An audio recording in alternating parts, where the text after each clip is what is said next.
हवा बहुत हल्की थी, जैसे किसी ने उसे छुआ नहीं, केवल देखा हो। सफ़ेद बर्फ के बीच उसकी चादर पर सूरज की रोशनी फीकी पड़ गई थी।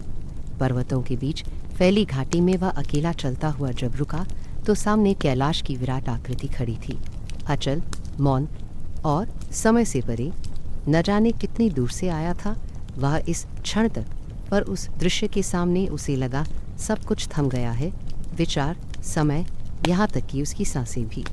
क्षण भर के लिए उसे ऐसा लगा जैसे यह चुप्पी बोल रही हो, पर शब्द नहीं, सिर्फ एक अनुभूति के रूप में। धीरे धीरे उसने अपनी सांस को नियंत्रित किया। हवा में हिम की गंध थी, नमी नहीं, पर ठंड में एक तरह की पावनता थी। उसके पैरों के नीचे बर्फ चरमराई और वह उस आवाज़ को सुनता रहा, जैसे किसी मंत्र के अक्षर टूटकर पृथ्वी से टकरा रहे हों। दूर कहीं बादलों की परत से झांकती नीली रोशनी पर्वत के शिखर पर गिर रही थी और वहाँ एक चमक थी, मंद पर जीवित है। वह उसे देखता रहा, बिना पलके झपकाए, जैसे किसी दिशा से कोई उसे पुकार रहा हो। उसके भीतर एक विचित्र हलचल थी।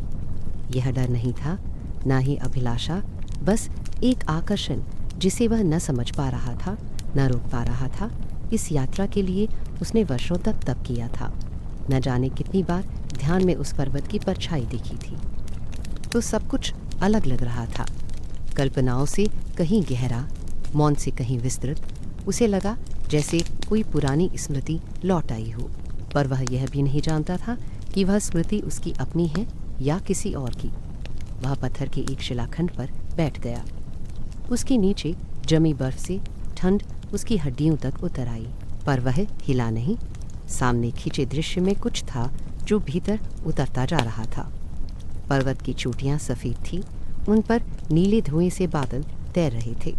हवा ऊपर से नीचे आती, उसके कपड़ों को छूती और फिर आगे बढ़ जाती।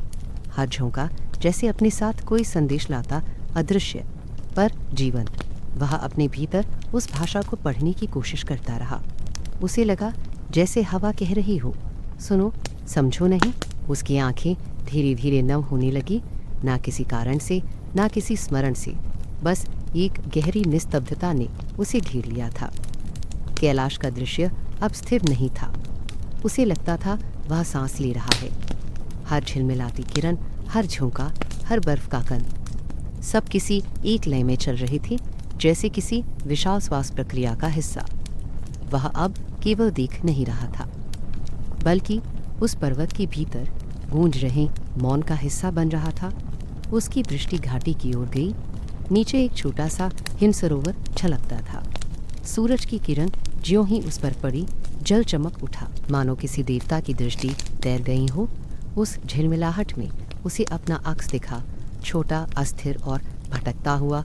उस अक्स के साथ ही मन में कोई प्रश्न उठा, क्या मैं यहाँ किसी उत्तर के लिए आया हूँ या केवल इस मौन में खोने के लिए? प्रश्न मौन में लुप्त हो गया, पर उसका भार हवा में रह गया। धीरे धीरे उसे एहसास हुआ कि यह घाटी केवल एक स्थान नहीं, बल्कि एक चेतना है। यहाँ की हर चीज़, हर पत्थर, हर पवन किसी अदृश्य श्रृंखला में बंधी है। उसे लगा यह स्थान प्रतीक्षा में है, किसी ऐसे व्यक्ति की जो सुन सके। वह उठ खड़ा हुआ। उसके वस्त्र पर बर्फ जमी थी, पर उसे ठंड नहीं लग रही थी। उसके पाँवों के निशान बर्फ पर बनते ही ढक जाते, मानो पृथ्वी स्वयं उन पलों को सहेज लेना चाहती हो। उसने देखा कि बादलों के बीच से एक हल्की रेखा उतर रही है। वह प्रकाश था या दृष्टि, यह समझना कठिन था। एक पल को उसे लगा कि वह उसी के लिए है, वही अनकहा बुलावा जिसने उसे यहाँ तक खींच लाया। वह अनायास बोल उठा, पर शब्द नहीं निकले। केवल एक श्वासा। शायद उसी क्षण उसे समझ आया कि यहाँ कोई भी ध्वनि बेकार है, यहाँ केवल अनुभव ही संवाद है। वह धीरे धीरे आगे बढ़ा। सामने के पत्थरों पर बारीक बर्फ की परत थी, जिस पर सूरज की रश्मियाँ नन्हे दीप की भांति चमक रही थीं। चलते चलते उसने हाथ फैलाया। एक फुहार बर्फ की उसकी हथेली पर गिरी और पिघल गई। उस पिघलन के साथ उसे लगा कि भीतर कुछ नरम हो रहा है, जैसे कोई गांठ खुली हो। हवा में अचानक एक मिठास भर गई, जिसे न देखा जा सकता था, न पकड़ा जा सकता था, पर महसूस किया जा सकता था। वह रुक गया और आंखें मूंद लीं। आंखें बंद करते ही सब बदल गया। भीतर एक विशाल शांति उभर आई थी। उसे लगा कि वह पर्वत अब बाहर नहीं, भीतर प्रकट हो गया है। उसी आकार, उसी निस्तब्धता के साथ। उसके भीतर कहीं गहराई में वही स्वर था जो वर्षों से उसकी साधना के पाश में छिपा था। यह कोई रहस्य नहीं था जो सुलझाया जाए, यह तो एक मौन था जो आत्मा में खुलना चाहता था। काफी देर तक वह इसी अवस्था में रहा। हवा ने उसके इर्द गिर्द चक्कर लगाए, कभी हल्के हल्के उसके कंधों को छुआ, कभी बालों से खेलती हुई नीचे सर गई। फिर वह फिर से बैठ गया, इस बार जमीन पर सीधे बर्फ पर। बर्फ उसकी देह के ताप से धीमे धीमे पिघलने लगी। उसने देखा छोटी सी नमी उसके चारों ओर छा गई है और उस नमी में भी एक जीवन था, एक शांति। उसे लगा प्रकृति यहाँ मृत नहीं, ध्यानमग्न है। शायद इसी मौन में सृष्टि की धड़कन छिपी है। सूरज की रोशनी धीरे धीरे ढल रही थी। पहाड़ की रूपरेखा अब गहरे नीले रंग में डूबने लगी थी। हवा पहले से अधिक ठंडी हो गई थी, पर उसमें कोई काट नहीं थी। उसने अपना वस्त्र कसकर ओढ़ा, फिर भी हवा की ठंड उसके भीतर तक जा रही थी। पर अजीब बात यह कि वह कष्ट नहीं दे रही थी, बल्कि उसे हल्का कर रही थी, जैसे वह सारी शेष बची संवेदनाएं निकाल रही हो, ताकि केवल मौन रह जाए। रात उतरने लगी थी। आकाश में तारे एक एक कर चमकने लगे। वह अब भी उसी स्थान पर बैठा था। उसके सामने कैलाश अपनी संपूर्ण भव्यता में श्वेत और शांत खड़ा था। उसके चारों ओर का अंधकार किसी रहस्य की नहीं, किसी कोमल नींद की तरह था, जिसमें सब कुछ निशब्द होकर विलीन हो जाता है। उसने पर्वत की ओर देखा और धीरे से मुस्कुराया। अब कोई प्रश्न शेष नहीं था, सिर्फ यह एहसास बचा था कि यह मौन कोई खालीपन नहीं, बल्कि संपूर्णता है। और धीरे धीरे उसी दिशा में चल पड़ा जहाँ से पवनें आ रही थीं। वे पवनें अब ठंडी नहीं लग रही थीं, उनमें एक परिचय का भाव था, जैसे वर्षों पुराना कोई रिश्ता फिर से पहचानने आ गया हो। वह चलता गया, धीरे, नापा तौला, शांत। वह कहीं पहुंच नहीं रहा, बल्कि भीतर कुछ खुल रहा है। सामने कैलाश की आकृति धुंधली होती गई, पर उसका एहसास बढ़ता गया। और जब उसने आखिरी बार पीछे मुड़कर देखा तो ऐसा लगा जैसे पर्वत मुस्कुरा रहा हो, ना दृष्टि से, पर उस मौन से जो सब पर समान रूप से बरसता है। फिर पवन चली, धीमी, कोमल, स्थिर। उसके वस्त्र उड़ते हुए फड़फड़ाए, पर वह रुका नहीं। हवा अब किसी दिशा से नहीं, भीतर से आ रही थी। उसने आंखें बंद कर लीं और आगे बढ़ता गया। किसी शब्द की जरूरत नहीं रह गई थी, केवल मौन चल रहा था। और वही मौन अब उसका पथ भी था, उसका गंतव्य भी। तो वह झिलमिला उठा। पेड़ों की पत्तियों पर ठहरी ओस जैसे किसी गुप्त आशीर्वाद की तरह चमक रही थी। हवा बहुत धीमी थी, पर उसमें अभी भी रात की ठंडक बाकी थी। उसके भीतर उस ठंड में भी एक मिठास थी, एक थिरकन, जैसे प्रकृति अपने ही स्वर में प्रार्थना कर रही हो। साधक ने आंखें खोलीं और सामने फैले सन्नाटे को देखा। वह कोई नया दिन नहीं लग रहा था, बल्कि किसी अधूरी साधना का स्वाभाविक क्रम। उसने अपने पास रखी लकड़ी की माला उठाई, उसका भार महसूस किया और फिर धीरे से उठा। उसका आश्रम ऊंचे देवदारों के बीच था। मिट्टी, पत्थर और लकड़ी से बना वह छोटा गृह किसी कुटिया से अधिक एक आंतरिक आश्रय था। उसने चूल्हे की राख में हाथ डाला, अभी कुछ ऊष्मा शेष थी। उसने पास रखे पात्र में थोड़ा जल डाला, पिया। फिर दोनों हथेलियों से मस्तक छुआ, जैसे आग, जल और मन तीनों का आशीर्वाद संचित कर रहा हो। बाहर निकलकर उसने धीरे से खामोश हवा में कदम रखा। आकाश हल्का नीला था, उसकी गहराई में जैसे कहीं कोई अनजानी पुकार छिपी हो। दूर खेतों के पार एक धीमी सी घंटी बज रही थी, शायद किसी ग्वाले के गले में बंधी गाय की थी, पर उस ध्वनि में कुछ ऐसा था जो सामान्य नहीं था। वह चला, उसके कदम बर्फ पर रखे तो हल्की चरमाराहट हुई। हर कदम के निशान कुछ ही क्षण रहे, फिर अगली हवा की लहर ने उन्हें ढक दिया। ऐसा लग रहा था मानो पहाड़ स्वयं उसके आने जाने का कोई चिन्ह नहीं रहने देना चाहता हो। पर उस अदृश्य मिटाव में भी एक आत्मीयता थी। साधक मुस्कुराया। उसे लगा प्रकृति न केवल उसकी उपस्थिति स्वीकार कर रही है, बल्कि उसे अपने मौन में समेट भी रही है।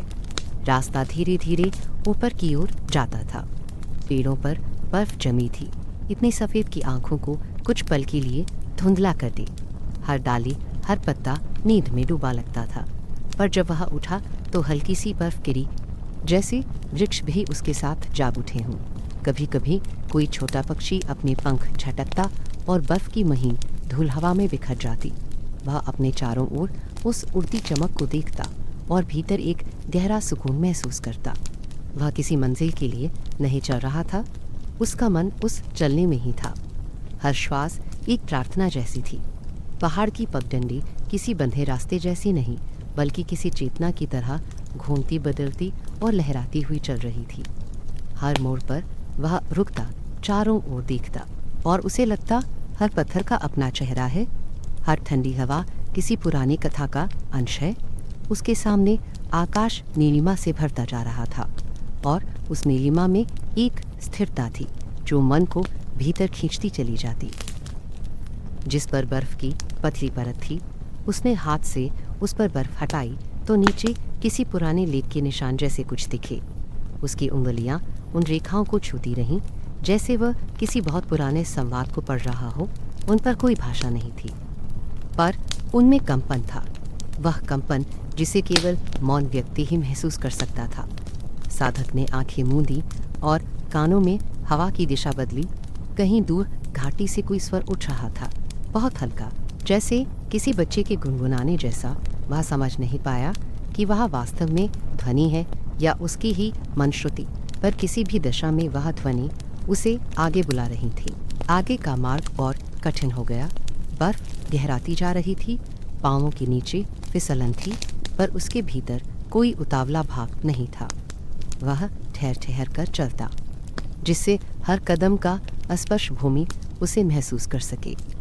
एक जगह उसने रुककर अपनी पीठ पर बंधी गठरी उतारी। उसमें थोड़ी सूखी फलियां, एक तांबे का पात्र और कुछ कपड़े थे। उसने उनमें से थोड़ा सा अनाज निकाला और पास की झाड़ी पर बिखेर दिया। कुछ ही क्षणों में 2 छोटी चिड़ियां वहां उतर आईं। उनकी आहट से उसके होठों पर हल्की मुस्कान आई। वह बोला नहीं, बस देखा, और वह देखने में एक गहरी कृतज्ञता थी। जब दिन कुछ आगे बढ़ा, सूरज की ऊष्मा बहुत हल्की सी भूमि पर उतरने लगी। बर्फ की परतों में छोटे छोटे नाले चमकने लगे। साधक ने दूर तक देखा। पहाड़ों का रंग अब नीले से सुनहरे में बदल रहा था। उस दृश्य में इतना सौंदर्य था कि मन जैसे अवाक हो गया। उसे लगने लगा संसार धीरे धीरे किसी विशाल मौन में बदल रहा है, जहाँ ध्वनियाँ भी विश्राम करती हैं। उसने चलते हुए एक पुरानी लकड़ी की छड़ी उठाई जो रास्ते के किनारे पड़ी थी। वह पहले से किसी यात्री की थी। शायद उसने उसे हाथ में लिया और ध्यान से देखा। लकड़ी के ऊपर किसी ने छोटा स्वस्तिक चिन्ह उकेरा था। वह उस आकृति को देखता रहा और उसे लगा कोई अन्य साधक भी इसी राह से गुजरा था, जिसने शायद वही सुना था जो वह अब सुन रहा है। यह विचार उसे तसल्ली दे गया कि यह यात्रा केवल उसकी नहीं थी, यह शताब्दियों से चलती किसी परंपरा का हिस्सा है। वह मुस्कुराया और अपने कदम बढ़ा दिए। थोड़ी दूर चलने पर उसे एक झरना मिला जो पूरी तरह जमी हुई बर्फ में बंद था, पर उसकी तहों के नीचे से हल्की हल्की कलकल की ध्वनि आ रही थी। वह पास झुका और ध्यान से सुना। जल जैसे जमीन के भीतर से बोल रहा था। उसने अपने हाथ की उंगलियां बर्फ में डुबोईं। सिहरन हुई, पर उसने हाथ वहीं रहने दिया। वह ठंड उसके पूरे शरीर में फैलती गई, पर उसके बाद जो अनुभूति आई वह भय की नहीं, शांति की थी। उसकी सांसें गहरी हो गईं और उसे लगा पूरा पहाड़ उसके साथ उसी लय में सांस ले रहा है। सूरज अब ऊंचा था।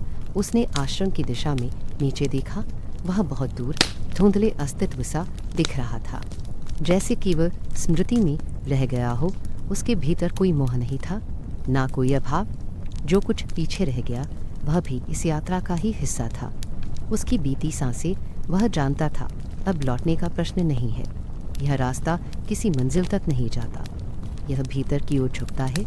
उसके सामने अब एक विशाल घाटी खुली थी। हवा वहाँ और पतली थी, पर उसकी पारदर्शिता में एक स्फटिक जैसी पवित्रता थी।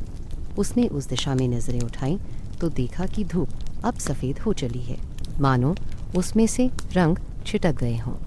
हवा में दूधिया चमक थी जो सब कुछ लपेट ले रही थी। वह रुका और चारों ओर देखने लगा। दूर दूर तक कोई न था, बस हवा, बर्फ और उसकी सांसें। उसने धीरे से फुसफुसाया, पर कोई स्वर नहीं निकला। फिर भी उसे लगा कि पर्वत ने सुन लिया है। एक मोड़ पर उसने अपने पीछे कुछ सुना, जैसे किसी और के कदमों की आहट। उसने पीछे मुड़कर देखा, कोई न था। शायद बर्फ से गिरत किसी डाल की आवाज़ थी। फिर भी उसे लगा कि यह अकेलापन वास्तविक नहीं, कोई है जो बस दिखना नहीं था। वह जानता था कि जब कोई आत्मा भीतर बहुत गहराई तक स्थिर होती है तो संसार उसे अपने सूक्ष्म रूप में उतर देता है। वह मुस्कुराया, अपने कंधे से थोड़ा भार हटाया और आगे बढ़ा। रास्ता पत्थरों से भर गया था, कहीं नीचे से जल की नमी उठ रही थी। उसने अपनी उंगलियों से हवा को छुआ। अब उसमें कुछ गाढ़ापन था, एक नम आभास जो पर्वत के भीतर छिपे जल स्रोत का संकेत देता था। उसका ध्यान अब बाहर की दिशा में नहीं, बल्कि भीतर की हलचलों में स्थिर हो गया था। हर कदम के साथ उसे लग रहा था कि वह अपने ही भीतर गहरे उतरता जा रहा है। कुछ पुरानी स्मृतियाँ जो कितने वर्षों से दब कर रह गई थीं, अब धीरे धीरे ऊपर आ रही थीं। कभी बचपन के गांव की गली, कभी किसी नदी किनारे का संध्या दृश्य, कभी किसी अज्ञात व्यक्ति का चेहरा। ये सब दिखते ही मिट जाते, जैसे हिम में उगती छोटी ज्वाला। सूरज अब पश्चिम की ओर झुक रहा था। आकाश में गहरा सुनहरा रंग उभरने लगा। उसने अपनी चाल धीमी कर दी। हर मोड़ पार करने पर उसे लगता जैसे कोई अदृश्य शक्ति पीछे रह गई है जो उसे देख रही है। कोई शब्द नहीं, फिर भी एक अनकही संगति थी। उसकी देह थकी थी, पर मन में एक स्थिरता थी जो थकान से परे थी। पंछियों के झुंड अब नीचे की घाटियों की ओर लौट रहे थे। उनके पंखों की सरसराहट बर्फ के ऊपर भी सुनाई दे रही थी। उसने उस दृश्य को बहुत देर तक देखा। उनके उड़ जाने के बाद भी उसकी नज़रों के सामने उनकी परछाई बनी रही। रात की पहली छाया जब पर्वतों पर उतरी तो वह एक पथरीले चबूतरे पर बैठ गया। चारों ओर धुंधल का था, पर आकाश में पहला तारा दिखाई देने लगा था। उसने अपने गले का वस्त्र खोला और गहरी सांस ली। हवा के भीतर अब भी वही मिठास थी, अपनी पुरानी लय में। उसने आंखें बंद की और कहा, बिना बोले कि वह तैयार है अगली राह के लिए, अगली शांति के लिए, क्योंकि अब उसे समझ में आ गया था कि यह यात्रा बाहर कहीं नहीं जाती। यह तो एक अनंत लौटना है, भीतर मौन की उस गहराई में जहाँ पहाड़, हवा और प्रार्थना एक दूसरे से अलग नहीं रहते। सुबह का पहला प्रकाश बर्फ की चोटियों से फिसलते हुए धीरे धीरे नीचे उतर रहा था। साधक की आंखों में थकान थी, पर उसकी चाल अब भी स्थिर थी। इतनी ऊंचाई तक पहुंचने में अनेक संध्याएं बीत चुकी थीं। आसमान अब नीला नहीं, हल्की चांदी सी आभा से रंगा था। उसके सामने दूर तक फैला भूमि का अंत दिख रहा था और उसके उस पार एक शांत झील जो सूर्य की किरणों से चमकने लगी थी, मानो आकाश स्वयं उसमें उतर आया हो। यही थी मानसरोवर। उसने उस दृश्य को देखा तो क्षण भर के लिए सांस रुक गई। जीवन में पहली बार उसे लगा कि किसी दृश्य को केवल देखा नहीं जा सकता है। वह बहुत धीरे धीरे उतरने लगा। बर्फ की जमी परत के नीचे से हल्की सी गीली मिट्टी की गंध उठी जो हवा में मिलती हुई उसके भीतर उतरती चली गई। नीचे पहुंचने पर झील अब बहुत निकट थी। उससे पहले कभी उसने ऐसा पानी नहीं देखा था। उसकी पारदर्शिता इतनी अधिक थी कि झील के तल तक झांकने में भी कोई रुकावट नहीं थी। उस जल में आकाश का हर रंग बदलता और हर रंग में एक अनूठी शांति थी। झील के चारों ओर बर्फ की सीमाएं थीं और बीच में यह शांत निर्मल जल ठहरा नहीं, पर गहरा था। वह झील के किनारे पहुंचा। हवा से उसके वस्त्र हल्के हल्के उड़ रहे थे। उसकी सांस ठंडी हवा में भाप बनकर ऊपर उठ रही थी और फिर उसी झील में समा जाती। उसने अपने पाँवों की चप्पलें उतारी और बर्फ पर नंगे पांव खड़ा हुआ। उसके तलवों से ठंड सा जैसे सीधी हृदय तक पहुंची, पर उसमें दर्द नहीं था, एक अजीब गंभीरता थी। उसने धीरे से झील की ओर देखा। उसका प्रतिबिंब जल में उतर आया। पहले एक रेखा, फिर उसका चेहरा, फिर पूरी देह उस जल में फैल गई। झील बिल्कुल स्थिर थी, केवल हल्की हवा उससे कुछ लहरें उठाती और फिर सब शांत हो जाता। उस प्रतिबिंब में उसने अपने भीतर का चेहरा देखा, एक व्यक्ति जो बहुत दूर तक चला है, पर अब भी भीतर कुछ खोज रहा है। सूर्य का प्रकाश उसके चेहरे से टकराकर जल पर गिर रहा था और उसे ऐसा लग रहा था जैसे उसके भीतर का प्रकाश बाहर आकर झील में मिल रहा हो। धीरे धीरे उसने अपने दोनों हाथ जोड़कर जल में डुबोए। पानी इतना ठंडा था कि उसकी उंगलियां सुन्न हो गई, पर उसी ठंड में उसे एक मधुर कंपन महसूस हुआ, जैसे कोई अदृश्य स्पर्श उसके भीतर उतर गया हो। चारों ओर पूर्ण शांति थी। बस कभी कभी बर्फ की बारीक फुहार हवा से उड़कर झील की सतह पर गिरती और फिर उसमें विलीन हो जाती। वह दृश्य ऐसा था मानो कोई आकाश से दूधिया पुष्प बरसा रहा हो।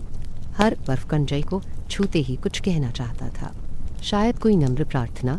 झील पर पड़ता वह श्वेत सौंदर्य साधक की दृष्टि में धीरे धीरे पिघलने लगा। उसने उस जल को फिर से देखा जिसमें पर्वत की परछाई देवता सी झलक रही थी। वह परछाई स्थिर नहीं थी, उसमें एक हलचल थी, जैसे पर्वत स्वयं झील में झुक रहा हो, देख रहा हो, सुन रहा हो। साधक ने आंखें बंद कर लीं। कुछ क्षणों तक उसके भीतर भी वही झील बहने लगी। उसका मन अब संकीर्ण नहीं रहा। उसे लगा जैसे वह जल के हर अणु में विखंडित होकर समा गया है। उसे याद आया कितनी बार उसने अपने जीवन में मौन खोजने की कोशिश की थी, पर हर बार भीतर कोई शब्द रह जाता था। इस बार कुछ भी शेष नहीं था। हवा का स्पर्श, जल की शीतलता और बर्फ की गिरते कण, ये तीनों मिलकर उसके चारों ओर कुछ रच रहे थे। एक ऐसी ध्वनि जो सुनाई नहीं देती, पर जिसका अनुभव होता है। उसने फिर आंखें खोली। दूर पर्वत का शिखर बादलों में आधा छिपा था। उस रजत मेघ के भीतर कोई हल्की रोशनी चमक रही थी। उसका मन उस दिशा में खिंच गया, पर उसके पैरों ने उसे झील के पास रोके रखा। उसे लगा यह ठहराव ही साधना का भाग है, और अपने पैरों को पानी में डुबो दिया। ठंड उसके शरीर से बहती हुई उस झील में उतरती रहीं। जल की लहरें उसके पैरों को छूते हुए किसी पुराने स्पर्श की तरह अनुभव देती। उसने देखा झील की सतह पर उसकी परछाई फिर से बनी, और उसमें अब थकान नहीं थी, बस एक सादगी थी, जैसे जल ने उसकी थकान को अपने भीतर सोख लिया हो। आकाश में धीरे धीरे धुंधलापन घिरने लगा। सूरज अब गिरता हुआ पर्वतों के पीछे जा रहा था। सूर्य की अंतिम किरणें झील पर पड़ी तो पानी सुनहरी हो उठा। हवा फिर चली।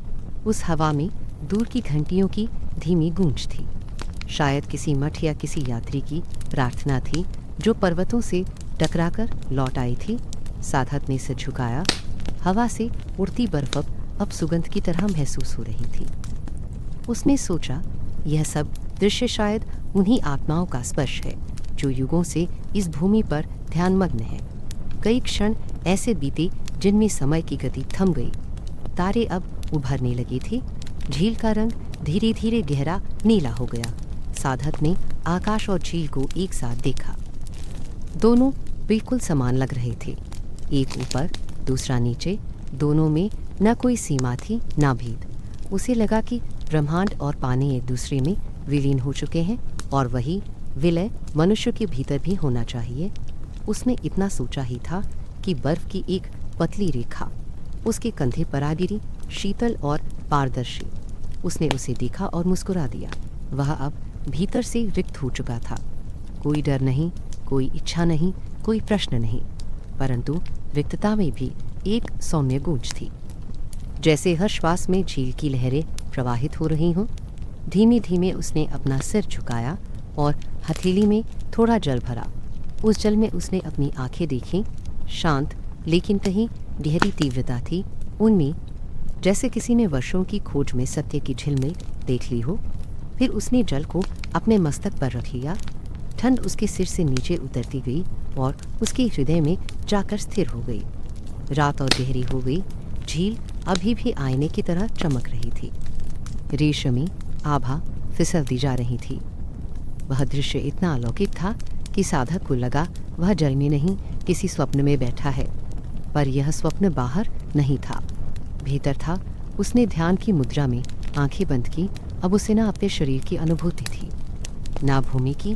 वह केवल उस मौन में बह रहा था जो झील से उठकर उसके भीतर उतर आया था। वह नहीं जानता कि कितनी देर बैठा रहा। शायद एक युग, शायद कुछ क्षण। उसके भीतर कुछ खुलता जा रहा था। यह न कोई दृष्टि थी, ना कोई रहस्योद्घाटन, केवल एक अनुभूति की समझने की आवश्यकता ही नहीं है। अस्तित्व स्वयं इतना गहरा है कि वह किसी उत्तर की मांग नहीं करता। यही वह क्षण था जब उसे लगा कैलाश का रहस्य कोई प्रश्न नहीं, एक स्पर्श है। एक ऐसा स्पर्श जो शब्दों से नहीं, नीरवता से होता है। धीरे धीरे हवा रुकने लगी। झील पूर्णतः स्थिर हो गई। उसकी सतह अब किसी दर्पण की तरह चमक रही थी और उसमें पर्वत का प्रतिबिंब अब पहले से भी अधिक स्पष्ट था। पर इस बार वह पर्वत कोई ठोस आकृति नहीं, बल्कि प्रकाश का रूप लग रहा था, जैसे किसी ने आकाश के बीच देवता की परछाई उकेरती हो। इस दृश्य ने साधक को अंदर तक छू लिया। उसने देखा उसका स्वयं का प्रतिबिंब अब उस देवता की छवि के साथ मिश्रित हो गया है। वह स्वयं जहाँ समाप्त होता है, वहीं से पर्वत आरंभ होता है। वह मुस्कुरा उठा। पहली बार ऐसा लगा कि खोज समाप्त नहीं हुई, बस रूप बदल गई है। उसने अपने हाथ जोड़ लिए। झील की लहरों ने उसकी उंगलियों को छुआ और चली गई। उसने आंखें बंद की और हवा में महसूस किया कि किसी अदृश्य शक्ति ने उसके चारों ओर एक आशीष सा घेरा बना दिया है। उस घिरे हुए मौन में केवल एक ही ध्वनि थी, उसके हृदय की धीमी धड़कन, जो मानो झील की लहरों की गति के साथ मिल गई थी। संध्या अब पूरी उतर चुकी थी। चांद पूरा निकल आया। पर्वत की चोटियों पर चांदी का रंग पिघलने लगा और झील पर उतर आया। उस उजाले में संसार का हर रंग धुल गया था। बस श्वेत और नील ही शेष रह गए।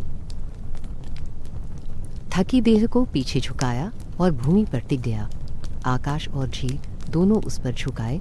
उसे लगा कोई उसे सहला रहा है, चाहे वह हवा हो, जल हो या स्वयं कैलाश की चेतना। सब एक हो गए थे और वह भी उनमें विलीन हो चुका था। हवा में नमी थी और उसके साथ एक अजीब सी गंध थी, पत्थर की, जल की और समय की। साधक धीरे धीरे आगे बढ़ रहा था। उसके सामने विशाल पर्वत दीवार की तरह खड़ा था, मगर उस दीवार के भीतर कहीं एक दरार थी, जैसे धरती ने स्वयं किसी को छिपाने के लिए उसे बनाया हो। झील पीछे छूट गई थी, पर उसका प्रतिबिंब अब भी उसके भीतर था। उसके पांव अभी भी उसी जल की नमी से भरे थे और हर कदम उसे भीतर की गहराइयों की ओर खींच रहा था। सूर्य की रेखाएं अब संकरी हो चुकी थीं, हवा ठंडी और स्थिर। फिर उसने देखा, सामने प्राचीन काल से मौन में लिपटी वह गुफा थी। गुफा का द्वार किसी पुराने युग की देहरी जैसा लग रहा था।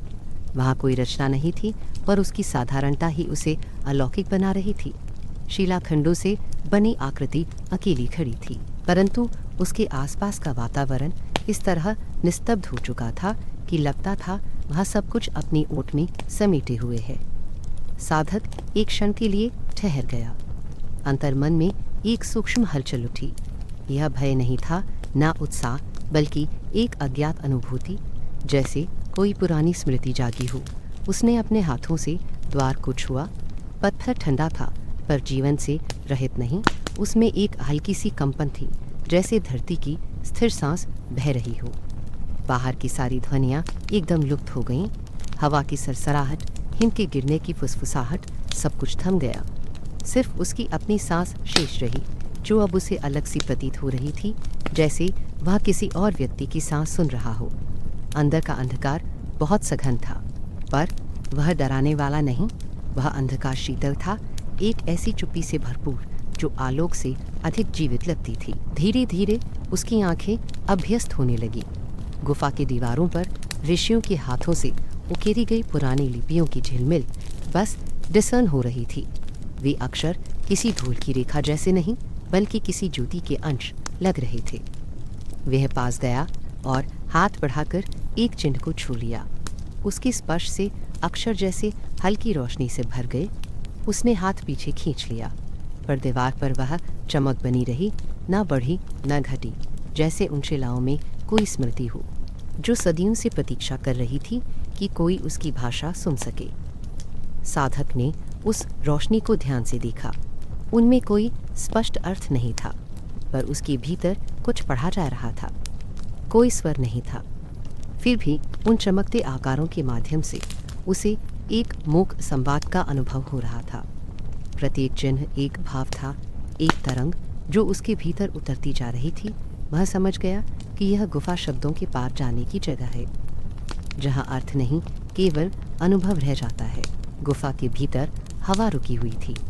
यह स्थिरता इतनी पूर्ण थी कि वह अपनी नब्ज तक सुन सकता था। उसने धीरे से दीवार के सहारे बैठने का स्थान चुना।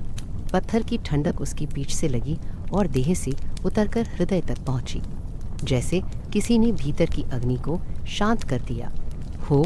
उसने देह को स्थिर किया, आंखें मूंद ली। बाहर की हर ध्वनि अब विलीन हो चुकी थी, पर भीतर एक गहरा कंपन चल रहा था, बहुत धीमा, बहुत सूक्ष्म, जिसे केवल पूरी निश्चलता में ही सुना जा सकता था। एक चेतना है, वह स्वयं सांस लेती है, प्रतीक्षा करती है, और जो भी प्रवेश करता है उसे अपने मौन में बांध लेती है। समय यहाँ रुक गया था, ना कोई पल आगे बढ़ता था, ना पीछे लौटता। केवल एक निरंतरता थी जो कभी आरंभ नहीं हुई थी और कभी समाप्त नहीं होगी। उस नित्य प्रवाह में बैठा वह साधक अब अपनी देह नहीं जानता था। उसे लगा जैसे वह दीवार, शिला और हवा सब में विलीन हो गया है। कभी कभी गुफा के छिद्रों से आती हवा दीवारों से टकराती और कोई हल्की गूंज उठती, इतनी मंद कि वह सुनते ही मिट जाती। वह गूंज उसे किसी पुराने जाप की याद दिलाती थी, शायद उन ऋषियों की जिन्होंने यहाँ साधना की थी। यह विचार उसे विस्मय से नहीं, बल्कि एक निकटता से भर देता। उसे प्रतीत हुआ कि उस क्षण वे सभी आत्माएं अब भी यहीं हैं, इस गुफा के मौन में तैरती हुई, और उनका ध्यान किसी पवित्र ध्वनि की तरह वातावरण में भर रहा है। उसने अपने हाथों को घुटनों पर रखा और गहरी सांस ली। हवा भीतर जाते ही एक शब्दहीन स्पर्श में बदल गई। भीतर का शून्य अब खाली नहीं लग रहा था, उसमें हल्की लहरें उठ रही थी, मानो गुफा स्वयं उसके भीतर जाग रही हो। वह स्थिर रहा, पर भीतर उसकी चेतना घूम रही थी, कभी पर्वत की चोटी पर, कभी झील की लहरों में, और कभी उसी गहराई में जहाँ केवल मौन ही बचा था। समय बीत रहा था या नहीं, इसका कोई अनुमान नहीं। बाहर की कोई मात्रा अब गिनती में न थी। उसने आंखें खोलने की कोशिश की, पर लगा रोशनी कहीं नहीं है। और फिर धीरे से उसने देखा, दीवारों पर वही अक्षर अब और अधिक उजली हो चुके हैं। उनका प्रकाश फैलकर गुफा की हर दीवार को छू रहा था। यह कोई चकाचौंध नहीं थी, बस एक स्वाभाविक आलोक था, जैसे नीलम के भीतर से निकली शीतल रोशनी। वह आलोक गुफा की सीमाओं को नहीं तोड़ता, बस उन्हें पारदर्शी बना देता। उसके भीतर अब विचार भी शिथिल पड़ चुके थे। जो प्रश्न उसके मन में पर्वत से पहली बार मिलने के समय उठे थे, उनके स्वर सब मिट चुके थे।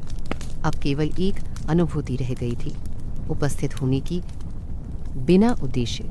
उसे लगा कि शायद यह वही अवस्था है जिसका संकेत हर ऋषि देता है जब वह विराम की बात करता है। पर यह विराम न नींद है, न विस्मृति। यह पूर्ण जागृति का मौन है, जहाँ सब देखा जाता है, पर किसी इच्छा से नहीं। अचानक कहीं भीतर से बूंद गिरने की आवाज़ आई, बहुत हल्की पर स्पष्ट। उसने आंखें खुली और सामने देखा। छत के एक खंड से जल की एक बूंद नीचे पत्थर पर गिर रही थी। उसका प्रतिबिंब उस मुलायम रोशनी में मोती जैसा चमक रहा था। हर बार गिरने के साथ केवल एक छोटा सा स्वर उठता, जो फिर तुरंत मौन में समा जाता। वह स्वर गुफा के भीतर एक लय बना रहा था, मानो कोई अदृश्य वीणा धीरे धीरे बज रही हो। साधक ने उस बूंद को गिरते देखा और महसूस किया, यह भी प्रार्थना है, पर जल की भाषा में। धीरे धीरे उसका श्वसन धीमा होता गया। उसे अपने शरीर का भार मिटता महसूस हुआ। अब देह और पत्थर के बीच कोई पृथकता नहीं थी, दोनों एक ही तापमान, एक ही स्पंदन में थे। उसके हृदय की गति उस बूंद की ध्वनि से मेल खा गई। ऐसा लगा कि वह स्वयं गुफा का एक भाग बन गया है, जैसे वह सदियों से वहीं बैठा हो, भूमि की शिराओं में बहती शांति का अंग। कुछ देर बाद गुफा की रोशनी मंद होने लगी। अक्षरों की चमक धीरे धीरे बुझने लगी, जैसे अपना कार्य पूरा कर चुकी हो। साधक ने आखिरी बार दीवार पर उन चिन्हों को देखा। अब वे फिर शिला बन चुकी थी, ठंडे, स्थिर, परंतु जीवंत। उसे समझ आया कि वे लिपियां बोले बिना सब कह गई है। उसने सिर झुकाया और पलकों के पीछे एक गहराई खुली, जो जल से गहरी, आकाश से ऊंची थी। भीतर कोई शब्द नहीं था, केवल एक अनुभव था, जो न उत्पन्न होता है न समाप्त। जैसे ही उस अनुभूति ने उसके चेतन में रूप लिया, गुफा का अंधकार स्वयं प्रकाश बन गया। अब कुछ भी अलग नहीं था, न बाहरी गुफा न आंतरिक आत्मा। बहुत देर के बाद उसने धीरे से अपने हाथ जोड़े और माथे को भूमि पर टिकाया। पत्थर की ठंड अब किसी आशीर्वाद की तरह लग रही थी।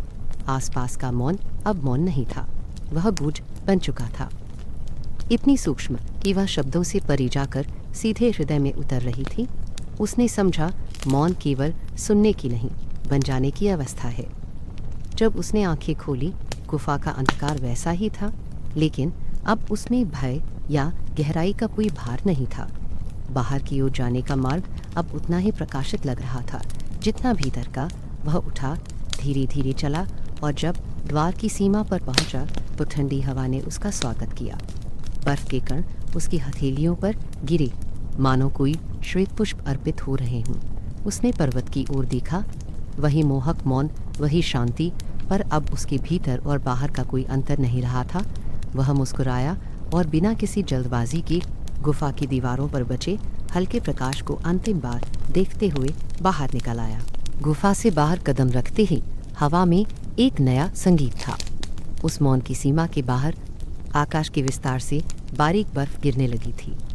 शुरुआत में वह इतनी हल्की थी कि लग ही नहीं रहा था, जैसे कुछ गिर रहा हो। बस हवा में एक पारदर्शी नमी थी जो गालों को छूती और फिर मिट जाती। धीरे धीरे वह फुहारें स्पष्ट हुईं और हर कण अपनी जगह पर उतरते हुए धरती से जुड़ रहा था। उस गिरती बर्फ में कोई उतावलापन नहीं था, जैसे प्रत्येक कण अपनी दिशा जानता हो, किसी अदृश्य मंत्र में बंधी एक साधना निभा रहा हो। साधक ने सिर ऊपर उठाया, आकाश सफ़ेद हो रहा था। बादल इतने नीचे चले आए थे कि लगता था पर्वत की चोटियां उनसे बात कर रही हैं। वह कुछ क्षण उसी स्थिति में खड़ा रहा, सांस भीतर खींची, ठंडक सीधे छाती में उतर दी, जैसे कोई नई जीवनी शक्ति भीतर जागी हो। उसके कंधों पर बर्फ की परत जमने लगी, पर उसने उसे झाड़ा नहीं। वह उसे अपने ऊपर बैठने दे रहा था, जैसे कोई प्रसाद गिर रहा हो। उसकी आंखों के सामने दूर कैलाश का विशाल आकार अब और स्पष्ट दिख रहा था। सूरज छिप गया था और सारा आकाश दूधिया उजाले में डूब गया। बर्फ की हर बूंद गिरते हुए कोई अनकही प्रार्थना बन जाती थी, मानो हर फुहार कह रही हो, ठहरो, बस सांस लो और शांति को छू लो। साधक ने धीरे धीरे पहाड़ी रास्ते की ओर कदम बढ़ाया जो ऊपर जाती थी।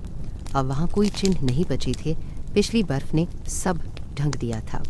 पर भीतर एक दिशा थी जो उसे बिना मार्ग के भी आगे बढ़ाती जा रही थी। उसे लगा वह चल नहीं रहा, बल्कि स्वयं भूमि उसे अपनी ओर खींच रही है। उसके पांव दबकर बर्फ के भीतर खो जाते और पीछे केवल हल्की सी छाप बचती जो अगले ही क्षण मिट जाती। यह मिटना उसे विचलित नहीं करता था। उसे लगता जैसे प्रकृति हर साक्ष्य मिटाकर उसे वर्तमान की गोद में सुला देना चाहती हो। अब वहाँ कोई पहले या बाद में नहीं था, बस अब का एक अनंत विस्तार था। हवा अब और शांत थी। गिरती बर्फ उससे गुजरती हुई चेहरे पर छूती तो लगता जैसे कोई अदृश्य करुणा उस पर हाथ फेर रही हो। पर्वत की दीवारों से हल्की नमी टपक रही थी। दूर कहीं से कोई छोटा सा पत्थर लुढ़का और रुक गया, पर उसकी आवाज़ भी इतनी मौन थी कि सुनकर भी न सुनी जा सके। उसके भीतर के विचार अब शब्दों में नहीं थे, बस अनुभूतियाँ थीं, बहुत कोमल, बहुत अंतर्मुख। चलते हुए उसे लगा जैसे यह मार्ग ऊपर नहीं जा रहा, बल्कि भीतर उतर रहा है। पहाड़ की हर चढ़ाई उसके भीतर की किसी परत को छूती, उसे खोलती और फिर धीरे धीरे मिटा देती। कभी बर्फ के नीचे से कोई पुरानी घास दिखती, सूखी और निष्ठुर, पर उस पर भी बर्फ गिरते ही वह चमक उठती। उस क्षण उसे लगा, शायद यही बर्फ की प्रार्थना है, जो ढकने नहीं संभालने के लिए गिरती है। हर सफ़ेद कण किसी बीते भाव को चूमकर विश्राम में डाल देता है। उसने अपनी गति धीमी कर दी थी।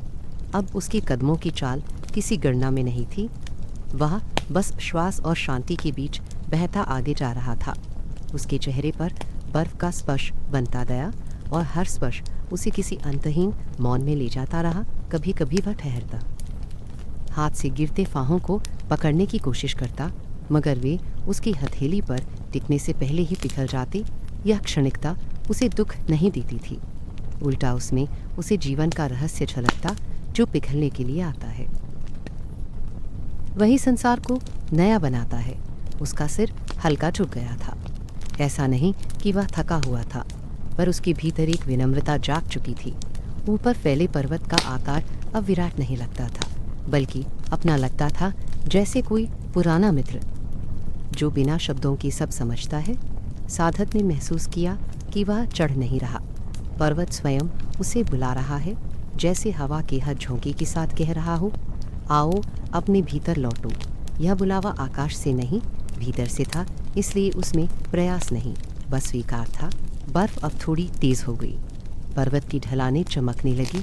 हर तरफ शांति का एक विस्तृत समंदर था। बीच बीच में उसकी सांसें दिखाई देने लगती, सफ़ेद भाप की तरह उभरती और तुरंत विलीन हो जाती। एक क्षण के लिए उसने अपनी हथेली फैलाकर उस गिरती श्वेत वर्षा को छूने की कोशिश की। कुछ फाहे उसकी त्वचा पर टिके और उसी पल एक भाव भीतर से उठा, जैसे उन बर्फों में किसी प्राचीन ध्यान की उपस्थिति हो। उनमें ठंड नहीं थी, बल्कि एक अभय करुणा थी जो सृष्टि के आरंभ से चली आ रही थी। ऊंचाई बढ़ते ही हवा पतली होती गई। पीछे घाटी का दृश्य अब धुंधले धागों की तरह दिखता था, दूर, शांत और लगभग स्वप्नवत। साधक ने जब पीछे देखा तो उसे लगा जैसे वह संसार से नहीं, स्वयं की पुरानी सीमा से दूर हो आया है। अब वहाँ केवल एक लय थी, उसके कदमों का उठना गिरना और उनके बीच फैला हुआ मौन। यह मौन अब शून्यता नहीं, बल्कि संगीत जैसा लगने लगा। हर कदम एक स्वर था और गिरती बर्फ उसका आलाप। कुछ दूर जाकर उसने रुककर एक चट्टान पर हाथ टिकाया। चट्टान पर बर्फ जमी थी, पर जब उसने उसे छुआ तो भीतर एक हल्की ऊष्मा का एहसास हुआ। यह ऊष्मा किसी आग की नहीं थी, शायद जीवन की, जो हर निर्जीव में भी छिपा है। वह उसी ऊष्मा में कुछ पल खो गया। उसके मन में विचार उठा कि शायद इसी ताप ने पृथ्वी को संभाला है। यह अनकहा प्रेम ही तो सृष्टि की सबसे गहरी धुन है। चलते चलते आकाश और सफ़ेद हो गया। बादल अब इतने नीचे आ चुके थे कि लगता था मानो पर्वत की चोटियां उनके भीतर डूब रही हो। हवा अब और भी धवल थी और उसमें एक गंध थी, बर्फ के भीतर से आती हुई मिट्टी की गंध, जो सर्दी में भी किसी अनंत ऊष्मा का आभास देती थी। उसे महसूस हुआ कि यह पर्वत केवल पत्थरों से नहीं बना, यह चेतना का रूप है। जब वह पर्वत को देखता तो वह केवल दृश्य नहीं रह जाता, वह उसकी आत्मा का विस्तार बन जाता।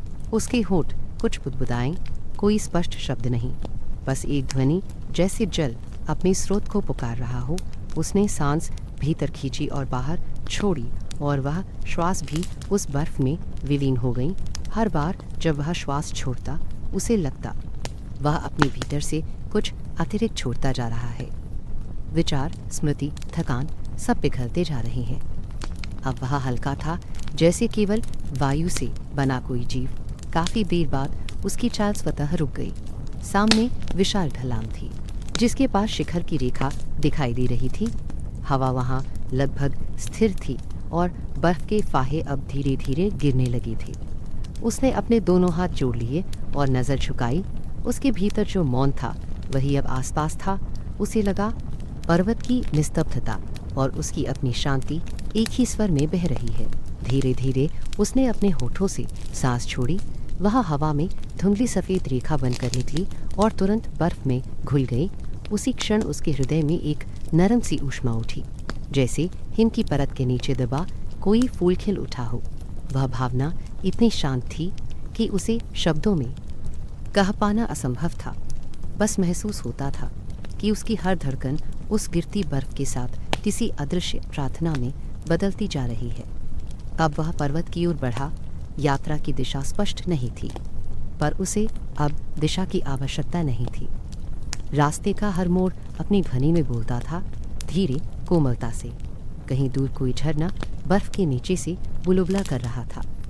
वह जल की ध्वनि सुनता रहा, जैसे कोई प्राचीन मंत्र गुफा की गहराई से उठ रहा हो। उस मंत्र में कोई भाषा नहीं थी, बस लय थी। उस लय के साथ चलता वह अब अपने और पर्वत के बीच कोई अंतर नहीं महसूस करता था। हर कदम के साथ महसूस होता कि पर्वत उसकी देह में है और उसकी श्वास में वही गति है जो धरती की परतों के भीतर बहती है। उसकी पलकों पर बर्फ जम गई थी, पर उसने आंखें खोलकर आगे देखा। सामने श्वेत विस्तार था और उसके मध्य एक हल्की नीली आभा चमक रही थी। वह आभा किसी दिव्य उपस्थिति जैसी थी, ना दिखाई देने वाली, ना छूने योग्य, पर अनुभव से भरपूर। और आकाश से गिरते फाहे उनमें आकर टिक गए। वह बहुत देर तक उन्हें देखता रहा। वे फाहे धीरे धीरे पिघलते गए और उसकी हथेलियां अभी ठंडी थीं। उस ठंड में उसे कोई तकलीफ नहीं थी, बल्कि वही ठंड अब सांत्वना थी। उसे महसूस हुआ कि यही बर्फ की प्रार्थना है, जो छूकर नहीं, घुलकर आशीर्वाद देती है। धीरे धीरे उसकी आंखें बंद हो गईं। वह वहीं खड़ा रहा और उसके चारों ओर गिरत बर्फ एक आवरण बनाती रही, शांत, कोमल और अंगीकार करती हुई। उसके भीतर की थकान अब विश्राम में बदल गई थी। हर श्वास एक प्रकाश जैसी लग रही थी, जो भीतर से उठती और बर्फ की पार आकाश में फैल जाती। अब पर्वत उसके बहुत निकट था। उसकी ऊंचाई नहीं, उसकी विनम्रता दिख रही थी। उसके भीतर वह समझ गया कि यहाँ कोई विजय नहीं है, कोई लक्ष्य नहीं, बस समर्पण है। वह मुस्कुराया, बहुत हल्के, बहुत शांति से। उसने सिर झुकाया और हवा में फुसफुसाई, मैं आ गया हूँ। उसकी आवाज़ बर्फ में डूब गई, लेकिन जैसे पर्वत ने सुन लिया हो। उसके सामने की हवा में एक हल्की लहर उठी। बर्फ के फाहे कुछ पल के लिए ठहर गए और फिर सब फिर से गिरने लगे, धीरे, मंत्र जैसे, अनवरत। दुनिया फिर से मौन हो गई। बस यह बर्फ थी गिरती हुई, और उसमें छिपी प्रार्थना जो हर सांस में घुलकर उस साधक को संपूर्ण बना रही थी। पहाड़ की ढलान पर अब रोशनी दूधिया नहीं रही थी। सूर्य बहुत पहले विदा ले चुका था और उसका स्थान एक धीमे गहरे नीले आकाश ने ले लिया था। पर उसमें अब काट नहीं थी, जैसे किसी ने उसकी धार निकाल ली हो और बस उसका मृदुल स्पर्श बाकी रखा हो। साधक उस नीले विस्तार के नीचे धीरे धीरे चल रहा था। उसके चारों ओर सारा जगत अब एक शांत संगीत में बंध गया था। कहीं कोई पशु नहीं, कोई पक्षी नहीं, बस उसका श्वास जो हिम में घुलकर धुएं की पतली रेखा बनता और फिर मिट जाता। दूर कहीं पर्वत की चोटियां चांदी में चमक रही थीं। वह चांदी बर्फ की सतह पर फिसलती, रुकती और चुपचाप आगे बढ़ जाती। ऐसा लगता था जैसे किसी ने इस पूरी भूमि पर रजत की परत चढ़ा दी हो। साधक रुककर देखता रहा। चांद अब बहुत ऊपर नहीं, बल्कि पास लग रहा था। उसकी रोशनी में कोई तीखापन नहीं था, बस एक कोमल आलिंगन। हवा में हल्की नमी थी, और जब वह अपने मुंह से सांस बाहर छोड़ता तो उसके चारों ओर नीला धुंधलका फैल जाता। वह चट्टानों पर धीमे धीमे पांव रखता रहा था। पैरों के नीचे से बर्फ की ध्वनि इतनी सूक्ष्म थी कि उसे सुनने पर भी सुनने का भ्रम होता था। कहीं कुछ छिपा हुआ बोलता नहीं था, फिर भी संसार किसी गहरी ध्वनि से भरा लगता था। यह मौन कोई खालीपन नहीं था, बल्कि उस भरेपन का रूप था जहाँ हर वस्तु अपनी जगह शांति से है। उसने ऊपर देखा। आकाश में तारे अब उतने नहीं थे जितने अपेक्षित थे। वे बहुत कम पर चमकीले थे, हर एक जैसे किसी संदेश से भरा हुआ। उन्हें देखते हुए उसे लगा कि वे स्थिर नहीं हैं, बल्कि धीरे धीरे घूम रहे हैं। यह घूमना कोई विस्मयकारी दृश्य नहीं था, बल्कि किसी कालातीत क्रम का हिस्सा, उस क्रम की लय में अब उसके भीतर का समय भी खोता जा रहा था। वह आगे बढ़ा और एक समतल शिला पर रुक गया। उस शिला पर बर्फ की मोटी परत थी। उसने हाथ से कुछ हटाई और नीचे काले रंग की गहराई दिखी। उस काले पत्थर पर चांदनी जैसे उतरते ही रूप बदल गई। अब वह चांदी नहीं, नीली हो चुकी थी। उस नीले रंग में ऐसा लग रहा था मानो कोई गहराई सो रही है। साधक ने उस रंग को बहुत देर तक देखा और उसके भीतर कोई अप्रकट अनुभूति उठी, जैसे अंधकार स्वयं अपनी सुंदरता में निहित है। वह धीरे से बैठ गया। उसके कपड़ों पर बर्फ की परतें जम रही थीं, पर उसे कुछ महसूस नहीं हो रहा था। उसकी देह अब धीरे धीरे वातावरण में विलीन होती जा रही थी। उसने हाथ फैलाए और हवा को छुआ। हवा में ठंडक भी थी, पर जीवन भी। ऐसा लगा जैसे वह स्वयं उस हवा का हिस्सा बन गया है। जब उसने गहरी सांस ली तो आकाश ने उसकी सांस को अपनी लाय में समा लिया। चारों ओर इतनी गहरी निस्तब्धता थी कि उसकी अपनी नब्ज भी स्पष्ट सुनाई देने लगी थी। वह हर धड़कन को उस मौन में महसूस कर रहा था। यह कोई तनाव भरा मौन नहीं था। जहाँ सब कुछ पूर्ण और पर्याप्त लग रहा था, उस क्षण उसे महसूस हुआ कि कोई चाह नहीं बची, न कोई भय। जो है वही होना चाहिए, इससे बाहर कुछ भी अर्थहीन है। वह बहुत देर तक उसी अवस्था में बैठा रहा। कभी उसकी आंखें खुली रहीं, कभी आप ही आप बंद हो गईं। ऊपर चांद कभी बादलों में खो जाता और फिर निकल आता। पर्वत की चोटियाँ तब कुछ पल के लिए अदृश्य हो जाती और फिर चांदनी के पुनः उतरने पर फिर से प्रकट हो जाती। यह खेल बार बार दोहराता रहा, पर हर बार वही ताजगी, वही मौन संग। धीरे धीरे उसे लगा कि यह पूरा दृश्य किसी गति में नहीं, बल्कि एक स्थायी धड़कन में है। एक ऐसी धड़कन जो कहीं रुकती नहीं, बस महसूस होती रहती है। थोड़ी देर बाद उसने अपनी हथेलियों को जोड़ा। हथेलियों की ऊष्मा ने बर्फ को पिघला दिया। कुछ बूंदें उसकी उंगलियों के बीच से नीचे गिरीं और वहीं जम गईं। इस क्रिया में भी उसे अजीब सा संतुलन महसूस हुआ। गर्मी और ठंड, जीवंतता और निस्तब्धता सब साथ थे, पर किसी भी अवस्था में संघर्ष नहीं था। उसने महसूस किया संसार में विरोध नहीं, केवल विविधता है। यदि सब सुना जा सके तो हर विरोध भी एक धुन का हिस्सा है। अब हवा और हल्की हो गई थी। बर्फ के ऊपर चांदनी इतनी मुँह खोकर बह रही थी कि वो उसे छूने पर भी आवाज़ नहीं करती थी। हर कण उस रोशनी में कुछ देर के लिए ठहरता और फिर फिसल जाता। साधक के वस्त्रों पर प्रकाश के बिंदु चमकने लगी थी, जैसे किसी ने उसे तारों की बूंदों से ढक दिया हो। वह उठा और धीरे धीरे आगे बढ़ा। रास्ता अब शिखर की ओर मुड़ रहा था। हवा में अब कोई भार नहीं था और उसका शरीर भी उतना ही हल्का लग रहा था।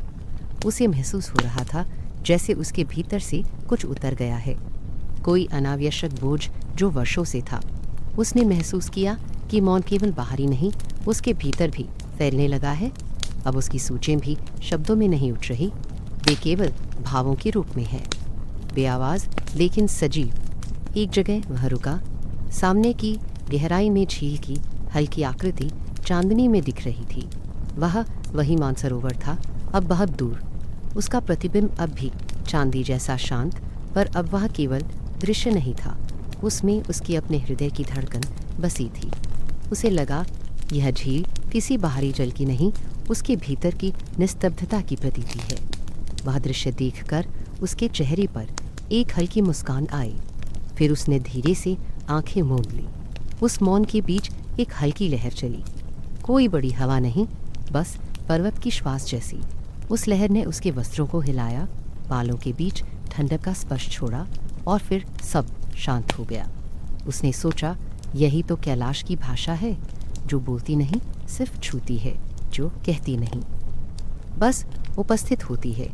इस भाषा को शब्दों से नहीं, श्वास से समझा जा सकता है।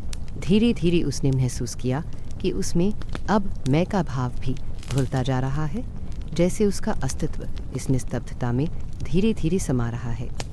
वह जानता था कि वह शरीर से पर्वत पर चढ़ रहा है, पर उसकी आत्मा कहीं उतर रही है। शून्य में, मौन में, उसी नील विस्तार में जो ऊपर आकाश है और नीचे उसकी चेतना। समय का कोई अर्थ बाकी चुटकी में ही था। वह चल रहा था या स्थिर, यह भी अब ज्ञात नहीं। उसकी चाल अब लय में थी, वहीं जो हवा की गति में है, वहीं जो जल की कंपन में है। जब उसने चारों ओर देखा तो उसे लगा कि चट्टानें, बर्फ, हवा सब एक स्वर में मिल चुकी हैं। कोई अलग नहीं, सबकी गति एक है, सबकी भाषा एक है, नील और निस्तब्ध। एक क्षण के लिए उसने हाथ उठाया और आकाश को देखा। उस नीले सागर के भीतर तारे स्थिर प्रतीत हो रहे थे, जैसे किसी ने उन्हें वहीं रोक दिया हो। उसे लगा उन तारों और उसके बीच कोई दूरी नहीं। वह धीरे से अपनी हथेलियां फैलाईं और उन्हें ऊपर उठाया। चांदनी उन पर बही और उसे लगा जैसे उसने स्वयं आकाश को छू लिया हो। उस स्पर्श से कोई आवेग नहीं जागा, बल्कि गहरी शांति फैल गई, जैसे वह स्पर्श किसी वचन की तरह था जो अनंत समय से उसकी प्रतीक्षा कर रहा था।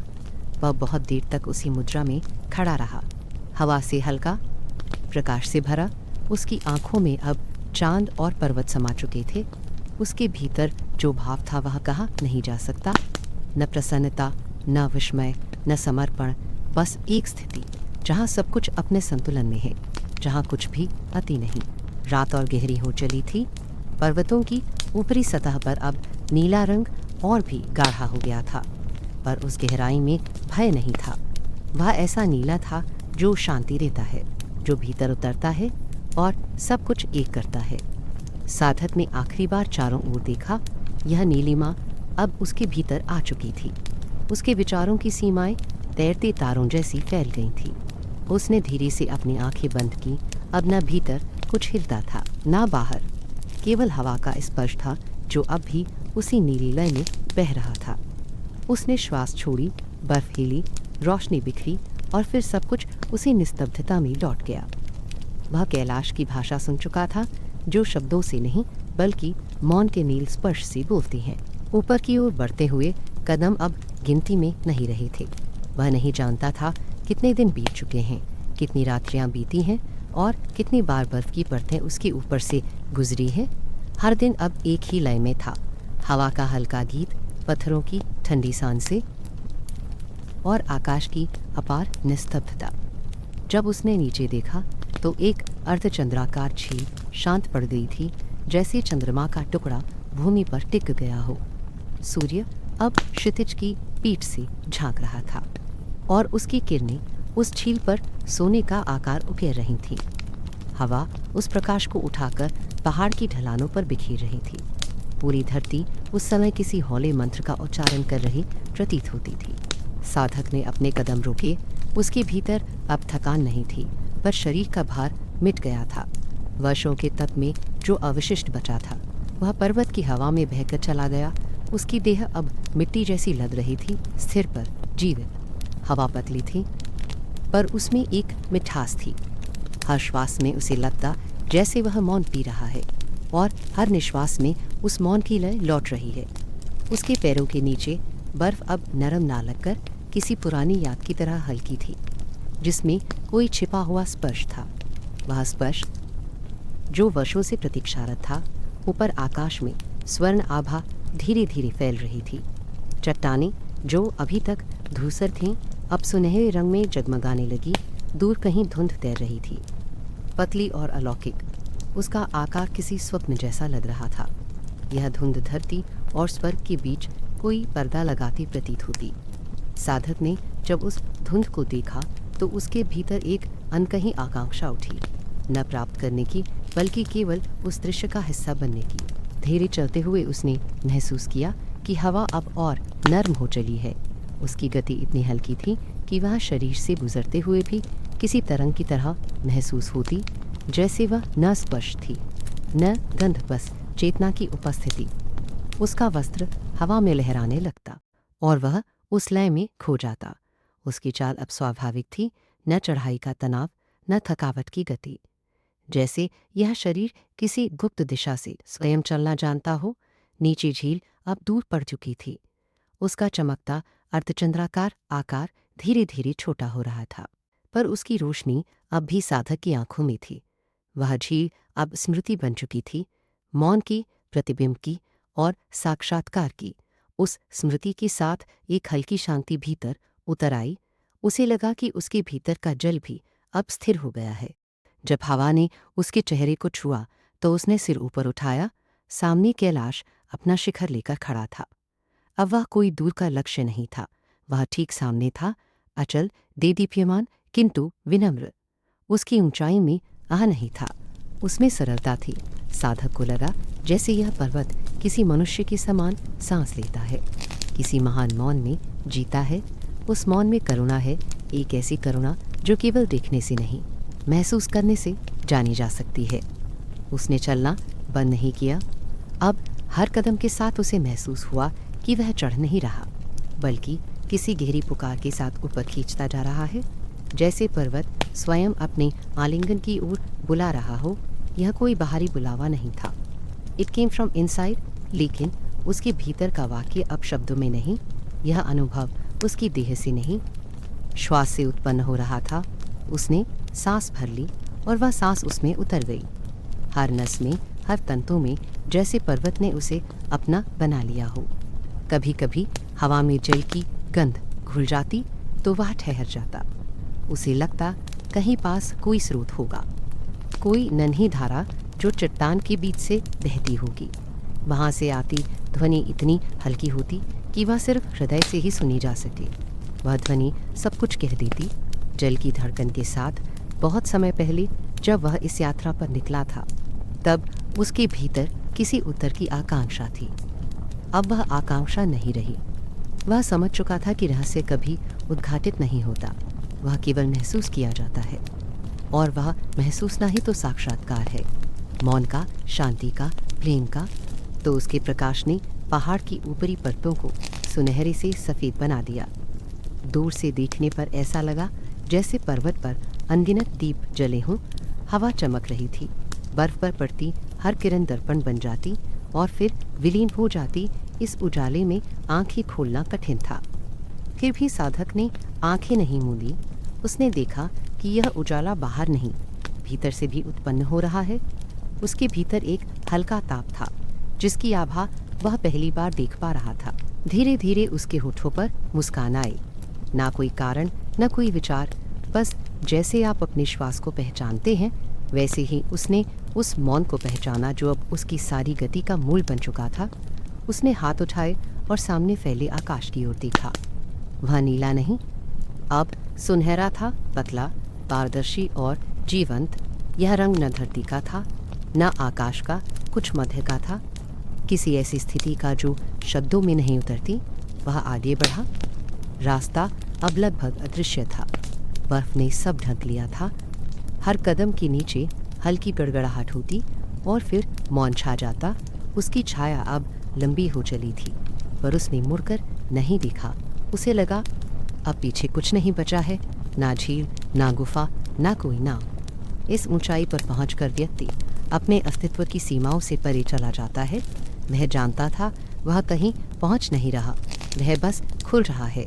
जैसे बर्फ पिघलकर जल बनती है, वैसे ही वह अपने भीतर की घनी परतों को छोड़ रहा है। सर पर ठंडक थी और हवा में धूप का स्वाद, समय की बोध अब विलुप्त हो गया। उसको लगा उसने इतनी दूरी तय नहीं की जितनी भीतर पार की है। उसकी लौकिक दृष्टि के पीछे अब कोई अंत नहीं रहा। जब उसने क्षितिज की ओर देखा तो लगा वहाँ सब समाप्त नहीं हुआ, बल्कि वहाँ से सब आरंभ होता है। यह दृश्य उसे मौन के चरम तक ले गया। उस क्षण उसने अनुभव किया कि यह निस्तब्धता किसी शिखर की प्राप्ति नहीं, बल्कि भीतर के राग की परिपूर्णता है। हवा के साथ जब चिड़िया की एक झंकार सुनाई दी, शायद किसी ऊंचे वृक्ष पर से, तो वह क्षण भर के लिए रुका। उस ध्वनि में भी मौन था, हर आवाज़ यहाँ सब कुछ संयोजित करती है, कुछ अलग नहीं। वह मुस्कुराया, उसे लगा प्रकृति कह रही है अब और कुछ पाने को नहीं, अब सब पाने का अर्थ मौन है। वह वहीं ठहर गया। उसके सामने पर्वत का शिखर था, बहुत निकट पर पहुँच से बाहर। पर अब उसमें कोई लालसा नहीं थी, कोई प्रश्न भी नहीं। हवा के संग जब उसके वस्त्र हिले तो उसे ऐसा लगा जैसे वह स्वयं इस आकाश का अंग बन गया है। वहाँ कोई केंद्र नहीं था, सब कुछ एक वृत्त में घूम रहा था। अपने आप में पूर्ण था। धुंध धीरे धीरे गहराने लगी। प्रकाश अब सोने से सफ़ेद और फिर नीला होता गया। नीचे झील का आकार अलोप हो चुका था। सब कुछ एक चित्र में घुल गया जिसका रंग केवल मौन था। वह खड़ा रहा जब तक अंतिम धूप उसे छूकर मिट नहीं गई।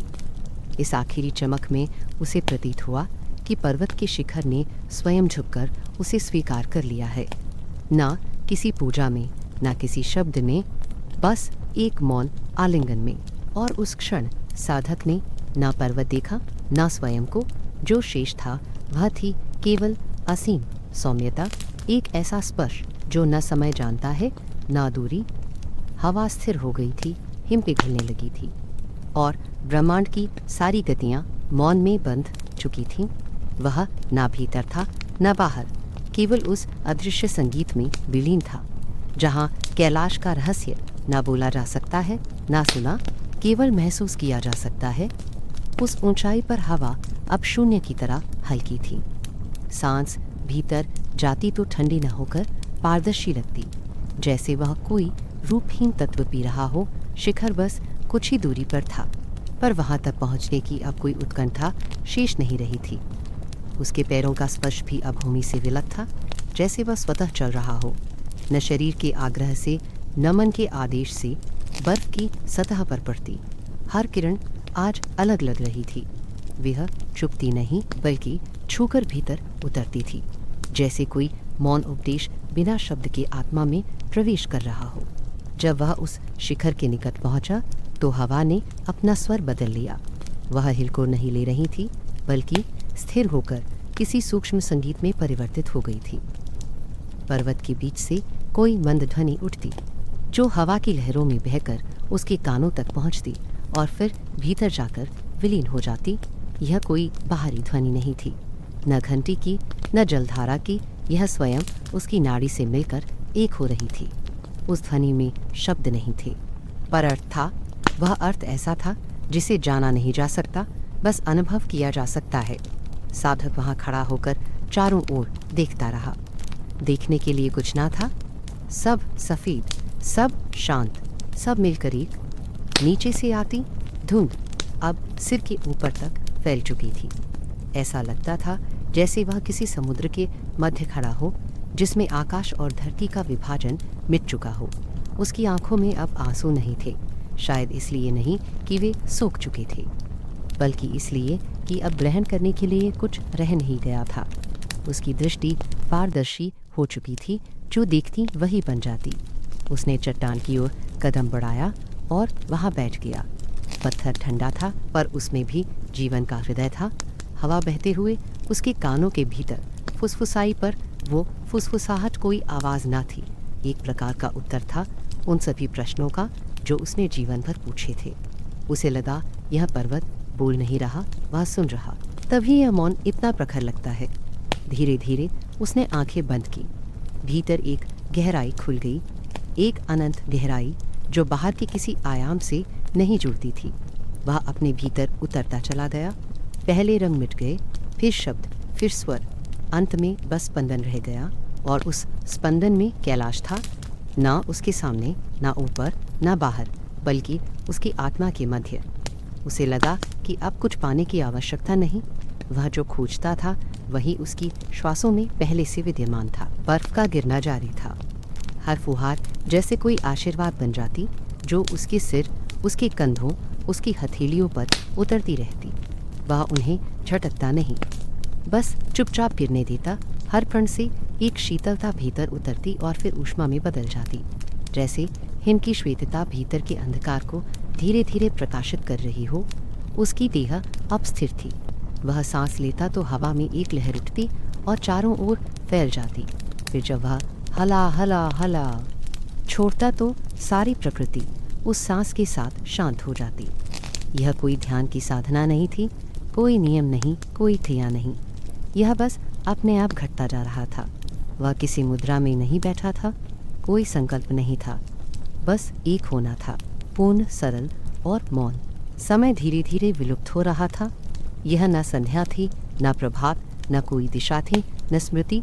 सब रेखाएं उस क्षण घुल गई थीं जहाँ सब शुरू भी होता है और समाप्त भी साधक ने अपने भीतर एक स्वर उठते सुना, न बचता न टूटता, बस अनंत में फैलता हुआ। वह है वही स्वर था, वह अनंत में फैलता हुआ, जो शायद सृष्टि के आरंभ में पहली बार उठा होगा, वहीं जो हर कण में सोया है और किसी सूक्ष्म छुअन के इंतजार में है। और उसी क्षण उसे समझ आया कि वह स्वर कभी बाहर से नहीं सुनाई देता, वह भीतर से उठता है। जब मौन का आवरण पूर्ण हो जाता है, धीरे धीरे उसके होठों पर मुस्कान आई। यह मुस्कान साधारण नहीं थी, यह पहचान की मुस्कान थी। जैसे कोई बहुत पुराने बिछड़े को पहचान ले। उसे लगा यह पर्वत, यह हिम, यह मौन सब उसके भीतर है। वह किसी स्थल तक नहीं आया, किसी शिखर तक नहीं पहुंचा, वह तो भीतर लौट आया है, उसी मूल बिंदु पर जहां से सब कुछ प्रस्फुटित हुआ। हवा की मृदु तरंग ने उसके वस्त्रों को हिलाया, पर उसकी देह नहीं हिली। बर्फ अब उसकी पलकों पर भी बैठ चुकी थी। वे पलकें बंद थीं, पर भीतर एक प्रकाश की कमान बंधी थी, जो शरीर के हर कण में उतरती जा रही थी। उसके आसपास का सब दृश्य अब एकाकार हो रहा था। संसार अब आकार विहीन हो गया था। नील, श्वेत और स्वर्ण रंग सब मिश्रित थे, जैसे किसी ने समस्त दृष्टि को एक आघात में पिघला दिया हो। उसने अपने हृदय की गति को सुना, पहले एक धड़कन, फिर दूसरी, और फिर सब ध्वनियाँ मिलकर एक सार हो गईं। ऐसा लगने लगा मानो उसकी धड़कन पर्वत की गति से जुड़ गई हो। जब पर्वत सांस लेता, वह सांस लेता, जब हवा रुकती, उसका हृदय भी शिथिल हो जाता। उस मिश्रण में अब कोई अलग पहचान ना रही। बहुत देर तक वह वैसा ही बैठा रहा। जब हवा फिर जोर से चली तो बर्फ की परत ने उसके चारों ओर लिपटकर उसे ढक लिया। वह अब श्वेत आकृति में बदल चुका था, लेकिन भीतर ना कोई ठंडक थी, ना कोई स्पर्श। उसके भीतर बस शांति बह रही थी, एक ऐसी शांति जो शब्दहीन थी पर जीवित थी। वह सोच नहीं रहा था कि उसका शरीर कब तक रहेगा, या क्या यह युगों तक बैठा रहेगा। ऐसी कोई चिंता न थी। जो भी था वह संपूर्ण था। धीरे धीरे उसके भीतर की सांसें लंबी होती गईं। हर श्वास के साथ लगता था कि पृथ्वी थोड़ी गहरी हो गई है, आकाश थोड़ी दूर चला गया है।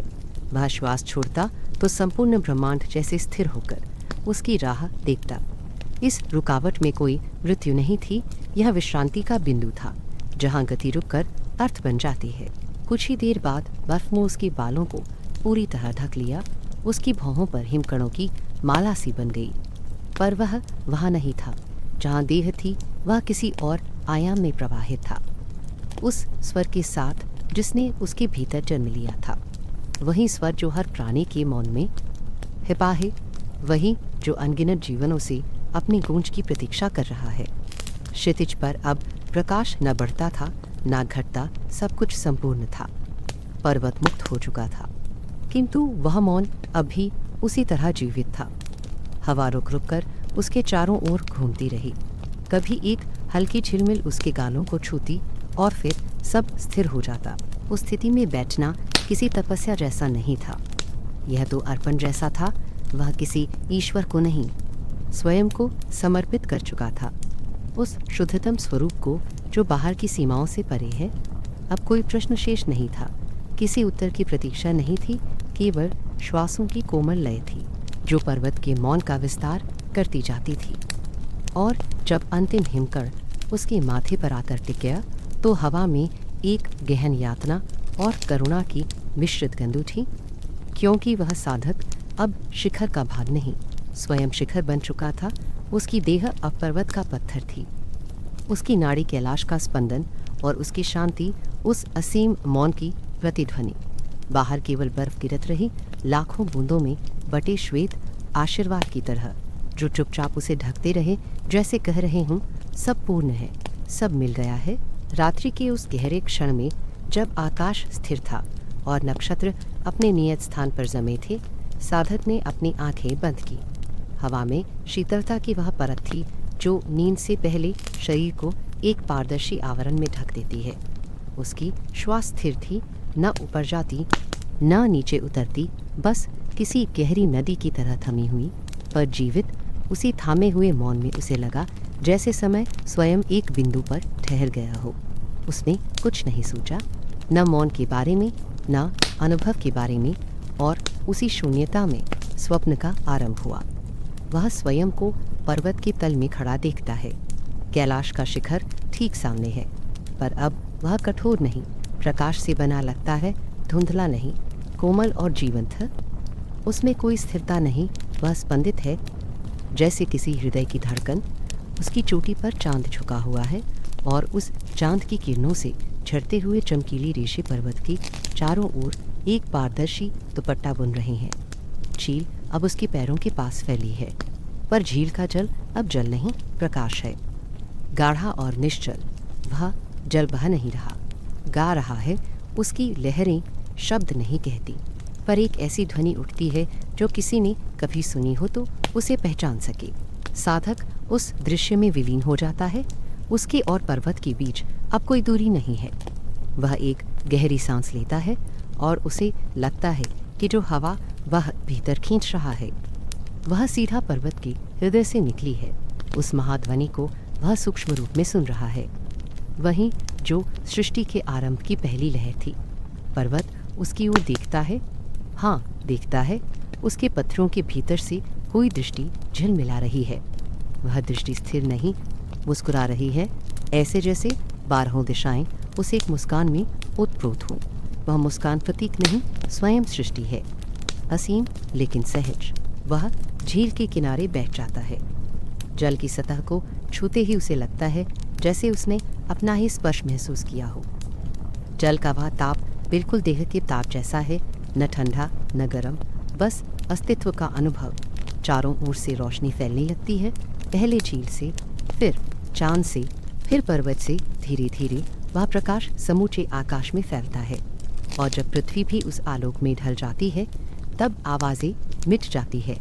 अब बस एक ही चीज़ बचती है, मौन। पर यह मौन मृत नहीं है, यह जीवित है। वो चलता है, बहता है, सुनाई देता है, उसमें कोई रिक्तता नहीं, वह पूर्ण है। साधक महसूस करता है कि उसके भीतर जो श्वास है वही इस मौन का मार्गदर्शक है। वह हर सांस के साथ इस मौन में उतरता जाता है, और जब उसकी सांस भीतर रह जाती है तो उसे लगता है जैसे वह मौन अब बाहर नहीं, भीतर निवास कर चुका है।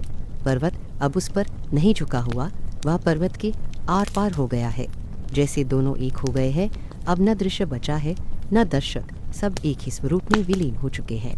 फिर झील से एक हल्की हवा उठती है, वह उसके शरीर को नहीं, उसकी चेतना को छूती है। उसे लगता है जैसे वह हवा वर्षों पहले का कोई स्मरण लेकर आई है, किसी प्राचीन अवस्था की झलक, जब उसने स्वयं को कभी पूछा था, मैं कौन हूँ। वही प्रश्न अब उत्तर बनकर लौट आया है, पर शब्दों में नहीं, अनुभव में। उस हल्के झोंके में उसे लगता है कि वह नहीं, स्वयं हवा बोल रही है। तू सब में है, सब तुझ में है। उसका सिर झुक जाता है। पर्वत की मुस्कान अब जल की झिलमिल में उतर रही है। झील निश्चल रहते हुए भी गति में है, जैसे वह सृष्टि के भीतर निरंतर बह रही हो। जल की प्रत्येक लहर में एक तारा झिलमिलाता है। वे तारे न ऊपर आकाश में है, न नीचे जल में, they are both the same. पर वह वाक्य महसूस होता है, बोला नहीं जात। उसे लगता है कि अब ब्रह्मांड का कोई ऊंच नीच नहीं, सब स्तर मिट गए हैं। जहाँ से ध्वनि उठती हैं वहीं मौन बैठा है, दोनों एक ही जड़ में हैं। वह मौन की मिट्टी पर झुकता है। उसकी हथेलियाँ जैसे पारदर्शी हो चुकी हैं। बर्फ के कण जो गिर रहे हैं उसकी हथेलियों में आकर ठहर जाते हैं और उनसे प्रकाश उठने लगता है। धीमे पर निरंतर वह इन चमकते कणों को देखता है और पहली बार समझता है कि बर्फ जमती नहीं, वह विश्रांति लेती है। हर हिमकण, हर लहर, हर सांस सब विराम के ही स्वरूप है। वह मुस्कुराता है, उसके चेहरे पर वही प्रकाश उतर आता है जो पर्वत की मुस्कुराहट में था। धीरे धीरे प्रकाश की तीव्रता घटती है। आकाश फिर से नीला होने लगता है, लेकिन ना वह अंधकार है ना चकाचौंध। वह संतुलन है जहाँ दिन रात से अलग नहीं। साधक उस संतुलन को अपने हृदय में उतरता हुआ देखता है। उसके भीतर अब कोई गति नहीं है, पर जीवंतता पहले से अधिक है। उसके कानों में झील का गीत अब भी है। पर अब वह बाहर नहीं, अंतर में बजता है। वह स्वर जो पहले किसी दिशा से आता था, अब उसके भीतर उदित हो रहा है। स्वप्न का वह दृश्य धुंधला होने लगता है, पर उसकी अनुभूति नहीं मिटती। झील अब कहीं दिख नहीं रही, पर्वत भी घुल रहा है और हवा अपने रंग वापस ले रही है, पर उस ध्वनि का स्पंदन अब भी जीवित है, एक निरंतर गूंज के रूप में। वह गूंज अब उसके हृदय की धड़कन से मेल खा चुकी है, और जब वह अंततः उस प्रकाश में खो जाता है तो उसके भीतर कुछ स्थायी बस जाता है, कुछ जो ना टूट सकता है, ना बदला जा सकता है। सुबह होते ही जब उसकी पलकों पर प्रकाश पड़ा तो उसने आंखें खोलीं। बाहर आकाश वैसा ही था, पर किसी अज्ञात दिव्यता से भरा हुआ। पर्वत वैसे ही स्थिर था, झील वैसे ही शांत जही, पर अब वह दृश्य देखने वाला साधक वैसा नहीं था। जो स्वप्न उसने देखा था वह अब उसकी आंखों में नहीं, उसकी दृष्टि में था। वह दृष्टि समाप्त हो गया, पर देखना शेष रह गया। जब उसने सामने फैली भूमि पर नजर डाली तो हर शिला, हर कण उसमें झिलमिला रहा था। उसकी समझ में आया कि पर्वत की मुस्कान समाप्त नहीं हुई, वह सब में फैल चुकी है। उसने श्वास अंदर खींची और महसूस किया कि हर कण उसी श्वास के साथ भीतर उतर रहा है, जैसे उसने सारा संसार अपने भीतर समेट लिया हो। अब कोई भेद नहीं रहा। हवा में ध्वनि थी, पर वह भी शांति का ही भाग लग रही थी। वह दर्पण थी, वह दर्पण जिसमें अब उसका चेहरा नहीं, उसका शून्य प्रतिबिंब दिख रहा था। थोड़ी देर के लिए उसने अपनी हथेली में बर्फ उठाई। बर्फ उसके हाथ की गर्मी में पिघलने लगी, पर उसने देखा कि वह जल अब पारदर्शी नहीं, सुनहरा है, वैसा ही जैसा स्वप्न में झील थी। उसकी हथेली से वह जल टपकता गया और हर बूंद धरती को छूकर चमक उठी। उसे लगा हर बूंद में एक आशीष है, हर चमक में मौन का कोई वचन। कुछ क्षण बाद उसने पर्वत की ओर देखा। सिल्वर प्रकाश अभी उसकी चोटियों पर था और हवा में वही मध्यम मधुरत। अब उसे लगा कि कैलाश बोलता है नहीं, पर उसकी शांति बोलती है। हर दिशा अब कोई उत्तर नहीं देती, क्योंकि अब कोई प्रश्न बचा ही नहीं था। वह चुपचाप बैठ गया। उसकी आंखें खुली थी, पर दृष्टि भीतर डूबी हुई थी। वह जानता था यह अंत नहीं, यह उस मार्ग का आरंभ है जो बाहर नहीं भीतर खुलता है। यह समझ कोई विचार नहीं, कोई निर्णय नहीं, यह अनुभव मात्र है। जैसे जब कोई नदियाँ मिलने से पहले संकुचित बहती हैं और मिलने के बाद उनका जल पहचान से परे हो जाता है, वैसा ही कुछ उसके भीतर हुआ था। साधक अब वही नदी था जो पर्वत से निकलती है और अंत में समंदर की नीर में विलीन हो जाती है। कैलाश से जो निस्तब्धता उसे प्राप्त हुई थी, वह अब उसकी देह की सीमा में बंद नहीं रही। वह अब उसकी हर सांस में गूंज रही थी। हर पल में जब वह पत्थर को छूता, हवा को सुनता, झील को देखता, सब में वही ध्वनि सुनाई देती, लययुक्त मौन की धुन। वह धुन कोई गीत नहीं थी, कोई राग नहीं थी, वह उसके जीवित होने की परिभाषा बन चुकी थी। धीरे धीरे सूर्य ऊपर उठा, उसकी किरणें हिम पर पड़कर झिलमिलाने लगी और साधक की आंखों में वही झिलमिल लौट आई। उसने मुस्कुराकर पर्वत की ओर देखा, जैसे किसी अपरिचित को नहीं, अपने भीतर बसे अंश को प्रणाम किया हो। अब वह जान चुका था कि यात्रा समाप्त नहीं होती, बस रूप बदलती है। मौन जब भीतर स्थायी हो जाए तो हर दृश्य तीर्थ हो जाता है। हवा में अब उतनी तीक्ष्णता नहीं थी जितनी शिखर की ऊंचाई पर हुआ करती थी। वह धीरे धीरे उतर रहा था, पर उसकी चाल पहले जैसी नहीं रही। अब उसका हर कदम किसी संकल्प से नहीं, बल्कि सहजता से उठता और रुकता था। बर्फ के नीचे से सरकती हवा उसके पैरों के निशानों को छूकर आगे बढ़ जाती, मानो उसके हर कदम को स्मरण कर रही हो। आकाश अब गहरे नीले से धीरे धीरे सफ़ेद हो चला था। सूर्य कहीं पर्वत के पीछे से ऊपर आने की तैयारी कर रहा था।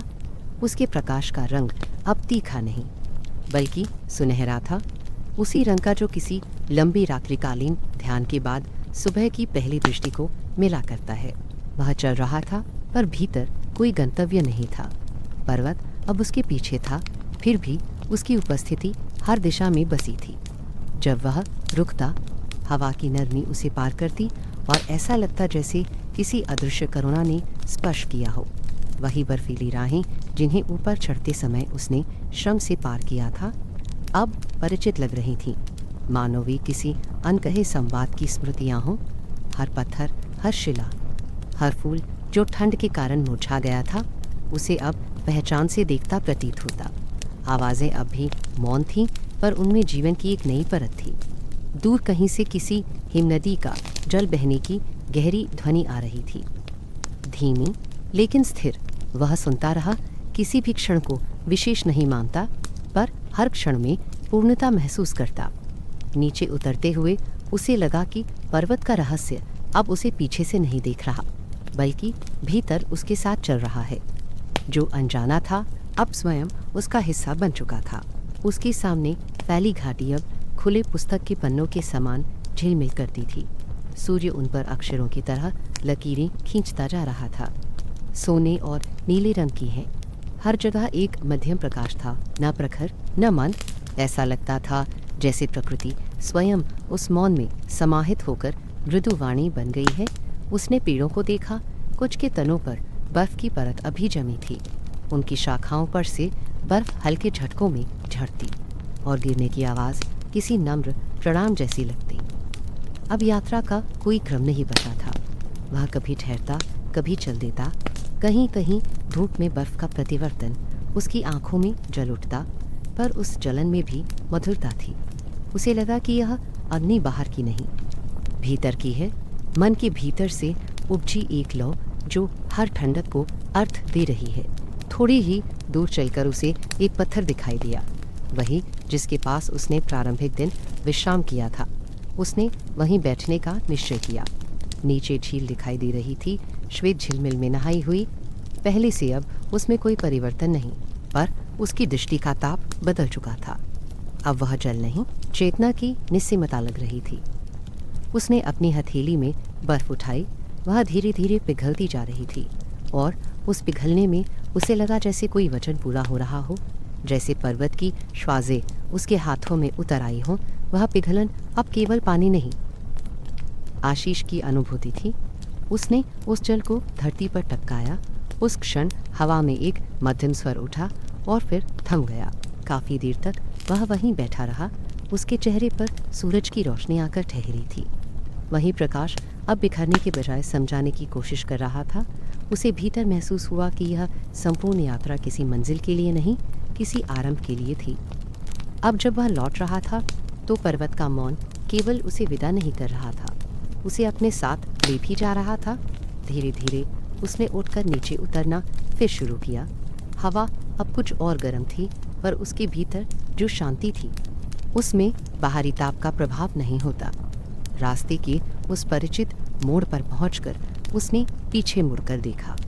कैलाश अपनी उसी अचल मुद्रा में खड़ा था। ना कोई परिवर्तन, ना कोई संकेत, पर उसकी स्थिरता में अब संवाद था। वह दृश्य ऐसा था मानो पर्वत उतना ही उसे देख रहा हो जितना वह पर्वत को। उस दृष्टि में न शब्द थे, न ध्वनि, बस समझ थी। नीचे उतरते हुए उसे भी स्थान मिलने लगे जिनसे होकर वह पहले गुजरा था। एक टूटी हुई शिला, एक झुका हुआ वृक्ष, एक छोटी नाली जहाँ से हिम का जल रिसता था।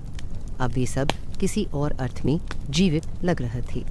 वह हर वस्तु के सामने थोड़ी देर ठहरता, हर पत्थर उसे जैसे याद करता, हर हवा का झोंका उसे प्रणाम करता। उसने समझा यह पर्वत जागृत है, जिसे कभी किसी ने निर्जीव कहा। वह साक्षात जीवधारी है। झील अब निकट थी। वह धीरे धीरे उतरता गया।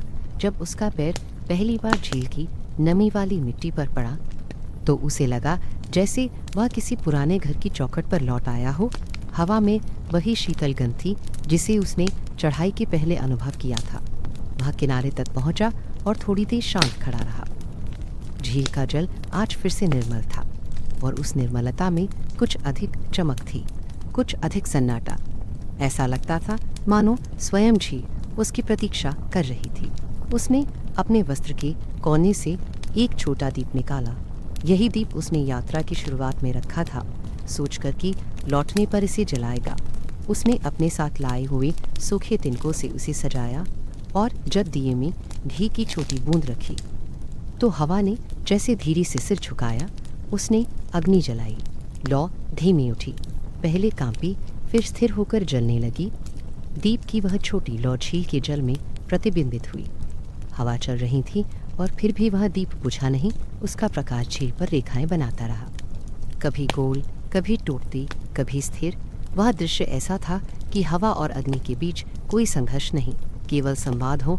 उस पल साधक ने महसूस किया कि यही समरसता ही पर्वत का रहस्य है, जहाँ विरोध अस्तित्व से मिट जाता है।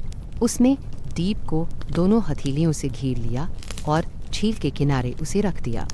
लौ अब सूक्ष्म हो चुकी थी, पर अस्तित्व में थी। उसी लौ की किरणें अब उसके चेहरे पर लिपटी थीं। उसने पर्वत की ओर देखा। शिखर पर सूर्य की अंतिम किरणें उतर रही थी। उस सुनहरे आवरण में कैलाश अब भी मौन खड़ा था, पर उस मौन में अब कोई दूरी नहीं थी। उसे लगा जैसे पर्वत दूर से कह रहे हो, अब तुम समझ चुके हो। साधक ने अपने मस्तक को झुकाया। उसकी हथेलियां अभी भी दीप की ऊष्मा से गर्म थी। हवा ने उसकी पीठ को हल्के से सहलाया, मानो कोई हाथ विदाई में उठा हो। चारों ओर प्रकाश कम हो रहा था, फिर भी कुछ बुझ नहीं रहा था। झील पर दीप की लौ अब एक बिंदु बन चुकी थी, जो अपनी स्थिरता से पूरी अंधकार को अर्थ दे रही थी। वह पीछे मुड़कर चल दिया। उसके कदम फिर उस परिचित पथ पर पड़े, पर अब वह रास्ता चढ़ाई या उतराई का न था, बस एक निश्चित समरस गति थी, जैसे पृथ्वी स्वयं उसके साथ चल रही हो। हर मोड़ पर हवा उसकी देह को छूकर आगे बढ़ती, हर बर्फ का कण जो गिरता ऐसा प्रतीत होता जैसे आशीर्वाद बनकर उतर रहा हो। जब वह पर्वत की छाया से बाहर आया तो आकाश का रंग फिर रूपांतरित हुआ। नीले और सुनहरे के बीच कुछ ऐसा मिश्रित था जो शब्दों में नहीं ढलता। वह जानता था अब उसकी आंखें केवल दृश्य नहीं, अनुभव देखती हैं। अब संसार पहले जैसा नहीं रहेगा, न वह स्वयं। पर्वत की मौन ने उसे ऐसा गहन बना दिया था कि अब हर वस्तु उसके लिए संजीवनी ध्वनि थी। पगडंडी की ढलान पर चलते हुए उसे लगा जैसे उसके चारों ओर का संसार कोई भजन गा रहा हो, न शब्दों में, न स्वरों में, बल्कि उस शुद्ध मौन में जो बर्फ के भीतर बहता है। वह चलता गया। पीछे पर्वत धीरे धीरे धुंधला हो रहा था, पर उसकी उपस्थिति स्थायी थी। झील का दीप अब बहुत छोटा दिख रहा था, फिर भी उसकी लौ जग रही थी। हवाओं की दिशा बदलने लगी, तारे धीरे धीरे उगने लगे और दुनिया अपनी सामान्य श्वास में लौट आई। पर उसकी श्वास वैसी नहीं रही। अब हर श्वास में पर्वत का मौन, हर श्वास में जल की स्थिरता, हर श्वास में दीप की ऊष्मा थी। वे मुस्कुराया, धीमे, मौन, उसी तरह जैसे कैलाश मुस्कुराया था। पर वह लौ कभी नहीं बुझेगी। वह लौ अब उसके भीतर थी, अदृश्य पर जीवित। वही रहस्य, वही आलोक, वही शांति जिसे वह ढूंढता रहा था। गांव की गलियां वैसी ही थीं जैसी वह छोड़कर गया था, ससंकोच, चुप, मिट्टी से भरी, कभी कभी किसी गाते पक्षी की ध्वनि से हल्की सी हिलती हुई। लेकिन उसके भीतर जो दृष्टि लौट कर आई थी, उसने हर परिचित दृश्य को अनजान बना दिया था। जब वह मुख्य पगडंडी से गुजरता था तो लोग उसे वैसे ही नमस्ते करते, पर अब उनके मन में एक धीमा संदेह रहता, कुछ तो बदला है। वह अब वैसा नहीं रहा। उसकी चाल में वही गहराई थी जो पहाड़ी नदियों के शांत प्रवाह में होती है, धीमी, स्थिर पर गूढ़। उसके चेहरे पर स्थिरता थी, पर वह स्थिरता शीत नहीं थी। वह ऐसी थी जैसे किसी ने भीतर की हलचल को सोख लिया हो। घर की दहलीज पर जब उसने पैर रखा तो मिट्टी ने उसी प्रकार धूल उड़ाई जैसे कोई बच्चा खेल में हाथ हिलाकर माता को पहचान ले।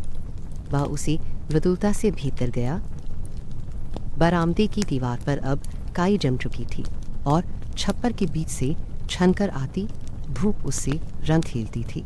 वर्षों का समय मानो हर कोने में विश्राम कर रहा था। वह उस धूप को देखता रहा।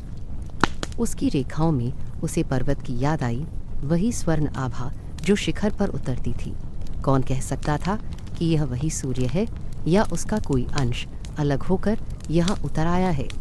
दिन के समय वह बहुत कम बोलता, उसकी होठ अभिवादन के बाद अधिक नहीं खुलते, पर देखने वाले समझ जाते कि उसकी दृष्टि में कोई और भाषा है।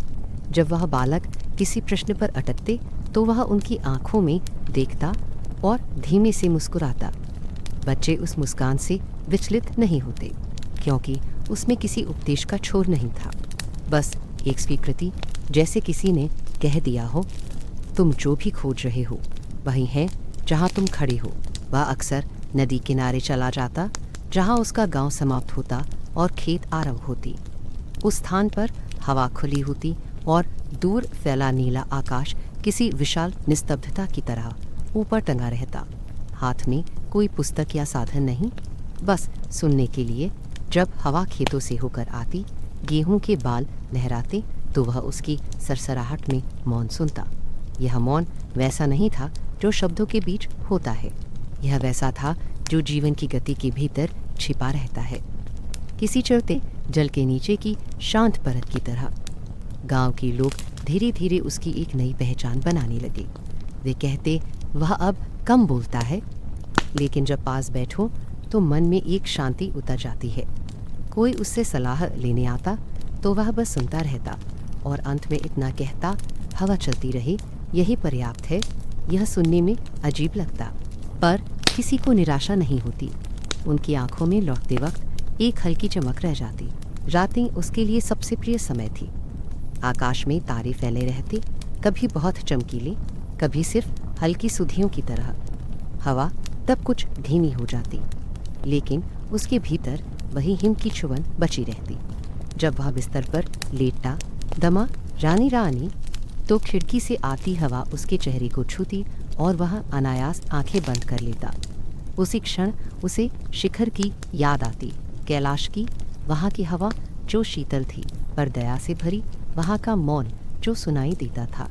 बिना बोले वह गहरा सांस खींचता और हवा के साथ वही बर्फीली शाम तारा उसके भीतर उतरती चली जाती, जैसे कोई अदृश्य उत्तर उसके भीतर रोज फैलता जा रहा है। अब शब्दों ने खो दिया था अपना स्थान। वह जानता था कि मनुष्य की सबसे बड़ी समझ शायद यह है कि हर उत्तर मौन की भाषा में ही छिपा है। पर वह इस विचार को दूसरों से कहता नहीं। ऊष्मा नष्ट हो जाती। वह बस जीता था, सांस लेता था और हर सांस में वह मौन घटता, बचता और फिर ठहरता रहता। कभी कभी भोर के पहले जब गांव अभी अंधकार से ढका होता, वह बाहर निकल पड़ता। आसमान में हल्का धुंधल का होता और धरती की गंध गहरी उठती। वह सिर उठाकर देखता उत्तर दिशा की ओर, जहाँ बर्फीली चोटियां अदृश्य थीं। उसे लगता वह अभी वहाँ है, यद्यपि आंखों से नहीं दिखती। वे अब उसके भीतर थीं।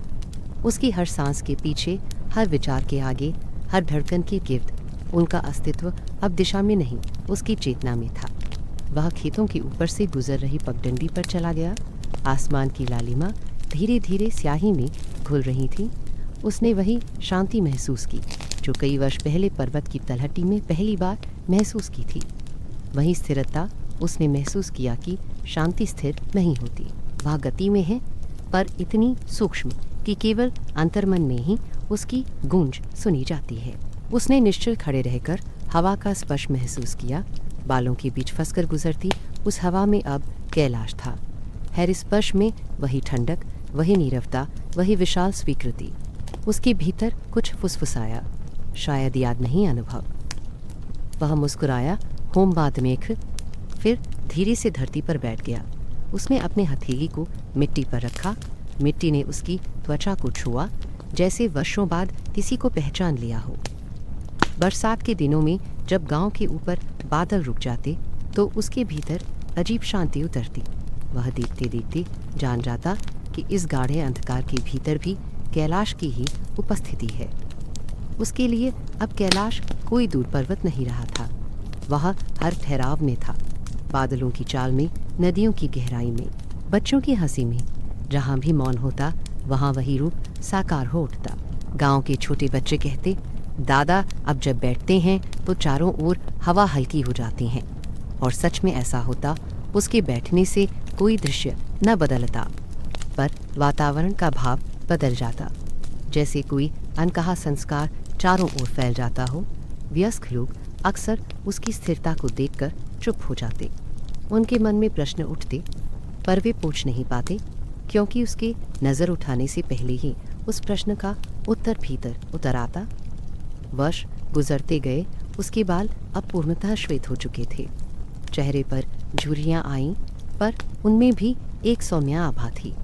जब सूरज ढलता, उसकी झुर्रियों में उस सुनहरे प्रकाश का वास होता। ऐसा लगता था जैसे कैलाश की बर्फ उसके चेहरे पर ठहर गई हो, पिघले बिना पर चमकती हुई। कभी कभी वह अपने छोटे से आंगन में बैठकर दीपक जलाता। लौ उसके चेहरे को छूती और उस प्रकाश में उसकी आंखें किसी गहराई में उतर जाती। तब किसी को भी स्पष्ट लगता कि वह भीतर किसी और दृश्य को देख रहा है। जो वह शिखर पर दिखाया था, उस दृश्य में कोई देवता नहीं होते, ना कोई अद्भुत प्रकाश, वहाँ बस मौन होता, जिसमें सब कुछ खुल जाता है। रात गहराती, तब वह आंखें मूंद लेता। बाहर हवा बहती पत्ते सरकते, दूर कहीं किसी कुत्ते की एक भौंक सुनाई देती, और फिर सब शांत। उस निशब्द क्षण में वह भीतर उतरता। उसकी सांस धीरे बहती और उसके भीतर वही निस्तब्धता उतर जाती, वही जो कभी हिम की चोटियों पर उसे प्राप्त हुई थी।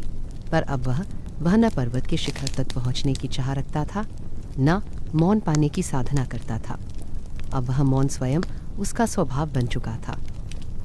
तो उसकी चादर उड़ती, पर उसके चेहरे की स्थिरता वही रहती। उस स्थिरता में एक अदृश्य आलिंगन था, जैसे समस्त संसार को वह अपने भीतर समेट लेना चाहता हो। वह जानता था कि यह वही आलिंगन है जो हर जीव अपने जीवन के मूर्त और अमूर्त क्षणों में खोजता है। धीरे धीरे उसकी सांसें उस मौन की धुन के साथ एक हो गई। जब वह चलता, हवा उसी लय में बहती, जब वह रुकता, हवा भी ठहर जाती। अब उसके भीतर कोई यात्रा नहीं बची थी, क्योंकि उसकी यात्रा अब दिशा से परे, रूप से परे हो चुकी थी, बल्कि उसकी आत्मा का प्रतिरूप था। एक शांत शिखर जो हर विचार के पीछे मौन होकर खड़ा है, हर उद्वेग के ऊपर बर्फीला करुण स्पर्श फैलाता है। वह जान चुका था कि यह वही स्वर है जो हर श्वास में छिपा है, हर धड़कन में बहता है। वही अनंत शांति का आलिंगन जो न कभी टूटा, न कभी समाप्त हुआ।